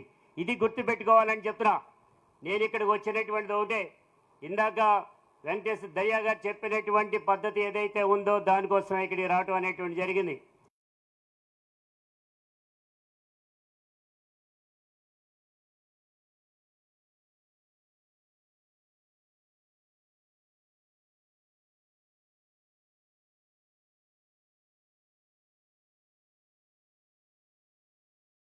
ఈ ప్రాంతానికి మనం రావడానికి కారణం ఈ జెండానే కారణం. వైఎస్ఆర్ కాంగ్రెస్ పార్టీ జెండా కిందకి మనందరూ రావటం అనేటువంటి జరిగింది. ఎందుకు వచ్చాం? అందరికీ పదవులు కావాలని వస్తామా? అందరికీ అన్ని రకాల సౌఖ్యాలు కావాలని వస్తామా? ఏ దేశంలో కానీ ఏ రాష్ట్రంలో కానీ ప్రజానీకం సుభిక్షంగా ఉండాలి, తినటానికి తిండి ఉండాలి, కట్టుకుంటానికి బట్ట ఉండాలి, ఉండటానికి ఇల్లు ఉండాలి, తాగునీరు కావాలి, సాగునీరు కావాలి, ఉచిత వైద్యం కావాలి, అదే పద్ధతిలో విద్య కావాలి అనేటువంటి పద్ధతిలో ఏదైనా వ్యాపారం చేసుకుంటే కొద్ది గొప్ప పెట్టుబడి రావాలంటే ఈ ప్రభుత్వాలు అండగా దండగా నిలవాలనుకునే పద్ధతిలోనే ఈ ప్రజానీకం యావత్తు ఉంటారు. రవి అస్తమించిన బ్రిటిష్ సామ్రాజ్యాధిపతిని వదిలి వెళ్ళిపోయిన తర్వాత ఈ రాష్ట్రంలో ఈ దేశంలో కానీ ఒకే ఒక్క నాయకుడు పేదల పెన్నిధి అయినటువంటి రాజశేఖర్ రెడ్డి గారు అడుగు పెట్టారు, ముఖ్యమంత్రి అయ్యారు. నేను ఇందాక చెప్పిన అన్నింటినీ కూడా మీ ముందుకు తీసుకురావటం అనేటువంటి జరిగింది. తాగునీరు ఇచ్చారా, సాగునీరు ఇచ్చారా, ఉచిత వైద్యం ఇచ్చారా, విద్య ఇచ్చారా? అదే పద్ధతిలో ఫారిన్ నుంచి కమిటీలుగా ఈ ప్రాంతానికి రావటమే కాకుండా అధ్యయనం చేయడానికి విదేశాల నుంచి ఇక్కడికి రావటం జరిగింది. ఎట్లా ఇస్తాడే ఆయన విద్యకి సంబంధించి, వైద్యానికి సంబంధించి అని ఆ కమిటీ రిపోర్టులు తీసుకెళ్లి ఇతర దేశాల్లో కూడా అమలు చేసుకునేటువంటి పద్ధతి ఉంది. ఇవాళ మనం చూస్తున్నాం. ఇదే పద్ధతిని కొనసాగించడానికి జగన్మోహన్ రెడ్డి గారు అందిపుచ్చుకున్నారు. 151 సీట్లు సంపాదించి ప్రజల యొక్క మన్నలను పొంచి చెప్పని కూడా చేసినటువంటి మహానుభావుడు జగన్మోహన్ రెడ్డి గారు. ఇవాళ కళ్ళున్నటువంటి కబోజ్ ఎవరు? చంద్రబాబు నాయుడు.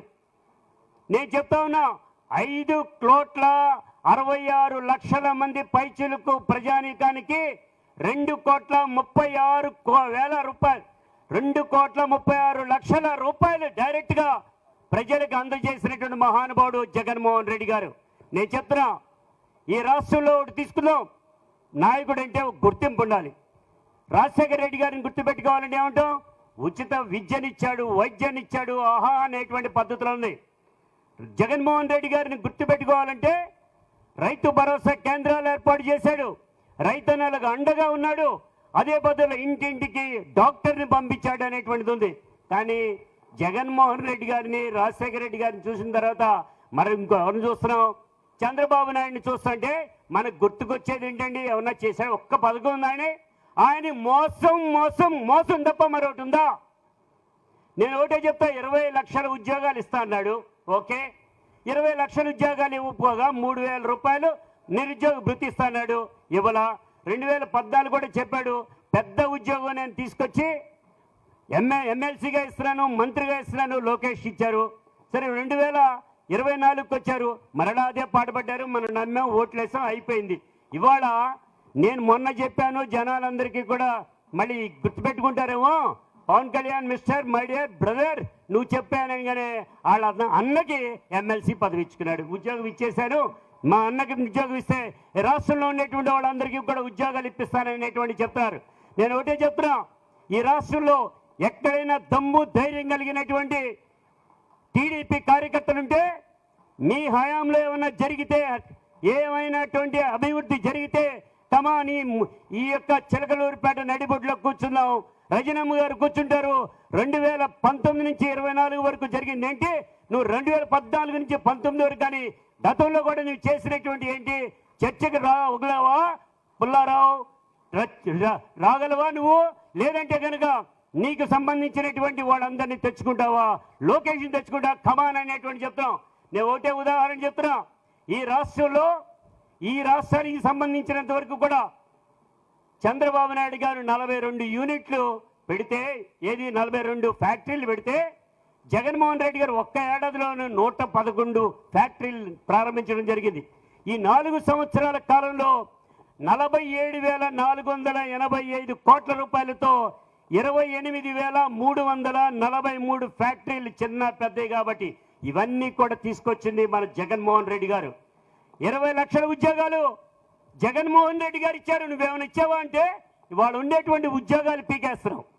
ఉద్యోగాలు పీకేసేటువంటిది ఏ రకంగా తెలుసా అండి? డైరెక్ట్గా వచ్చాడు, వాలంటీర్లు ఉద్యోగాలు తీసేశానని చెప్పాడు. డైరెక్ట్గా వచ్చాడు, ఆప్కాబ్లో ఉండేటువంటి ఉద్యోగాలన్నీ తీసేశానన్నాడు, ఫైబర్ నెట్లో ఉద్యోగాలన్నీ తీసేశానన్నాడు. రేషన్ పంచేటువంటి ఉద్యోగస్తులుంటే 20,000 మందిని డైరెక్ట్గా వాళ్ళందరినీ తీసేయటం జరిగింది. కానీ జగన్మోహన్ రెడ్డి గారు అలా కాదే, అడుగు పెట్టిన అనంతరం 135,000 ఉద్యోగాలు డైరెక్ట్గా పర్మనెంట్ ఉద్యోగాలు ఇచ్చినటువంటి మహానుభావుడు మన నాయకుడు జగన్మోహన్ రెడ్డి గారు. అదే పద్ధతిలో వాలంటీర్లుగా 3 లక్షల మందికి ఇవ్వటం అనేటువంటి జరిగింది. ఇవాళ ఏదైతే ఆప్కాబ్ అన్ననే 191,000 కోట్ల రూపాయలకు సంబంధించిన బాండ్స్ అన్నింటినీ తాకట్టు పెట్టి జగన్మోహన్ రెడ్డి గారికి భిన్నంగా పరిపాలన చేస్తానని చంద్రబాబు నాయుడు దాన్ని వాడుకుంటానికి ప్రయత్నం చేస్తున్నాడు. ఇది సరైనటువంటిదా? ఇది సరైనటువంటి కాదు. అందుకే ఇక్కడ ఉండేటటువంటి మండలాధ్యక్షులు ఎవరైతే ఉన్నారో వారందరూ కూడా మండలాల్లోకి కూడా వెళ్ళాలి. మండలాల్లోకి వెళ్ళిన తర్వాత ఆయా ప్రాంతాల్లో మనందరికీ కూడా ఈ క్యూఆర్ కోడ్ని ఏ రకంగా చేసుకోవాలి, ఇందాక నాగార్జున యాదవ్ గారు కూడా చెప్పున్నారు. అదే పద్ధతిలో మొత్తం అన్నింటినీ కూడా ఓపెన్ చేయించి అందరికి కూడా తెలియజేయాలి. మహిళలకి ఏమొస్తున్నాయి, అందరికి 15,000 18,000 అంటే అదేనే కాదంట్లా. ఇచ్చాడా? ఇవ్వకపోగా ఏం చేస్తున్నాడు? ఆలోచనతో సంపాదిస్తున్నాడు. దీనికి ఏం చెప్పాడు? P4 అట. P4 అంటే ఎవడైనా పెద్ద పెద్ద ఫ్యాక్టరీలు కట్టుకుంటే వచ్చే లాభాలు ఉంటాయి, ఆ లాభాలు తీసుకొచ్చి వీళ్ళకి పంచాలట. ఆడెందుకు పంచుతాడండి? ఈయన దగ్గర నాకు తెలిసి హైదరాబాద్ నడిబొడ్లో 100 ఎకరాల పొలం ఉంది. 100 ఎకరాలు చుట్టూ అన్నీ ఉంటాయి. 1 ఎకరం అమ్మితే ఈ రాష్ట్రం మొత్తానికి కూడా ఈ మహిళలందరికీ కూడా ఈ చెప్పినటువంటి అన్ని కూడా ఇవ్వచ్చే. అది ఇవ్వడం ఆయన ఇవ్వడంట, ఇతరులు తీసుకొస్తాడంట. P4 అనేటువంటి దాని ప్రకారంగా ఇస్తానని చెప్తున్నాడు. ఇది మోసానికి సంబంధించినటువంటి ఈ రకమైనటువంటి మోసాలు విద్యకని వైద్యకు కానీ మీకు చెప్తే ఆశ్చర్యం. జగన్మోహన్ రెడ్డి గారు ప్రవేశపెట్టినటువంటి ఏ పథకాన్నైనా కానీ కూడా చూసినట్లయితే ఆశ్చర్యపడేటువంటి పద్ధతిలో ఉంటుంది. ఆయన తీసుకున్నటువంటి నిర్ణయాల ప్రకారంగా మనందరికీ కూడా తెలిసిందే. జగనన్న అమ్మఒడి కానీ, వసతి దీవెన, విద్యా దీవెన, రైతు భరోసా, 0 వడ్డీ, ఉచిత పంట బీమా, ఇన్పుట్ సబ్సిడీ, భరోసా, 0 వడ్డీ, పెన్షన్ కానుక, ఇది చెప్పుకుంటా పోతే నేతన నేస్తం, చేదోడు, లానేస్తం, వాహన మిత్ర, ఆరోగ్యశ్రీ, ఇవన్నీ కూడా ఎంత అనేటువంటి చెప్పడానికి ఏం లేదు. చివరిగా ఒక మాట చెప్తా, కార్మికుల పక్షపాతిగా జగన్మోహన్ రెడ్డి గారు ఉన్నారు. నేను కార్మిక నాయకుడిగా కూడా చెప్తా అన్నా. పాదయాత్ర చేస్తున్నాడు, మొత్తం అందరినీ చూస్తున్నారు. మనం వదిలివేసినటువంటి మలమూత్రాన్ని తీసి బయట పారబోసేటువంటి కార్మికులు ఎవరైతే ఉన్నారో ఆ కార్మికుల జీతాలు ఈ రాష్ట్రంలో 8 నుంచి 9 వేల రూపాయలు మాత్రం ఉండేది.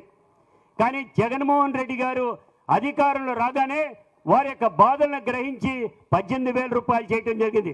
18,000 రూపాయలు సరిపోవని 21,000 రూపాయలు వాళ్ళకి జీతాలు పెంచడం అనేది జరిగింది.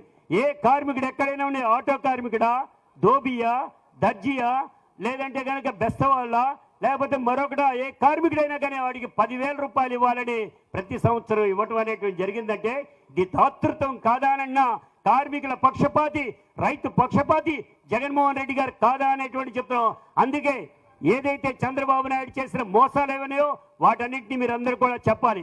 మేము ఒకటే చెప్తున్నాం, ఇందాక వారు చెప్పినటువంటి పద్ధతి ప్రకారంగా జగన్మోహన్ రెడ్డి గారు మాకు మీటింగుల్లో కూడా చెప్పున్నారు, ఈసారి మీరు ఒకవేళ చెప్పే ముందు మీరు విజయవాడ వెళ్ళాలంటే కృష్ణా నది దాటి వెళ్లాల్సిందే.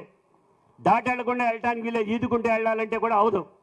అదే పద్ధతిలో జగన్మోహన్ రెడ్డి గారు అధికారంలోకి వచ్చిన తర్వాత ఏ పథకమైనా కానీ కూడా లబ్ధిదారికి చెందాలి అంటే త్రూ కార్యకర్త ద్వారానే వెళుతుంది అనేటువంటిది మాత్రం గుర్తుపెట్టుకోమని చెప్పమన్నాడు. మీ అందరికీ చెప్తా ఉన్నాం. ఇందాక బుక్స్ రాయమనేటువంటిది కూడా చెప్పిన శ్రీనివాసరెడ్డి గారు అదే తరహాలో కార్యకర్తని విస్మరించే పరిస్థితి లేదు. కార్యకర్తని ధైర్యంగా ఉండమని కూడా చెప్తున్నా.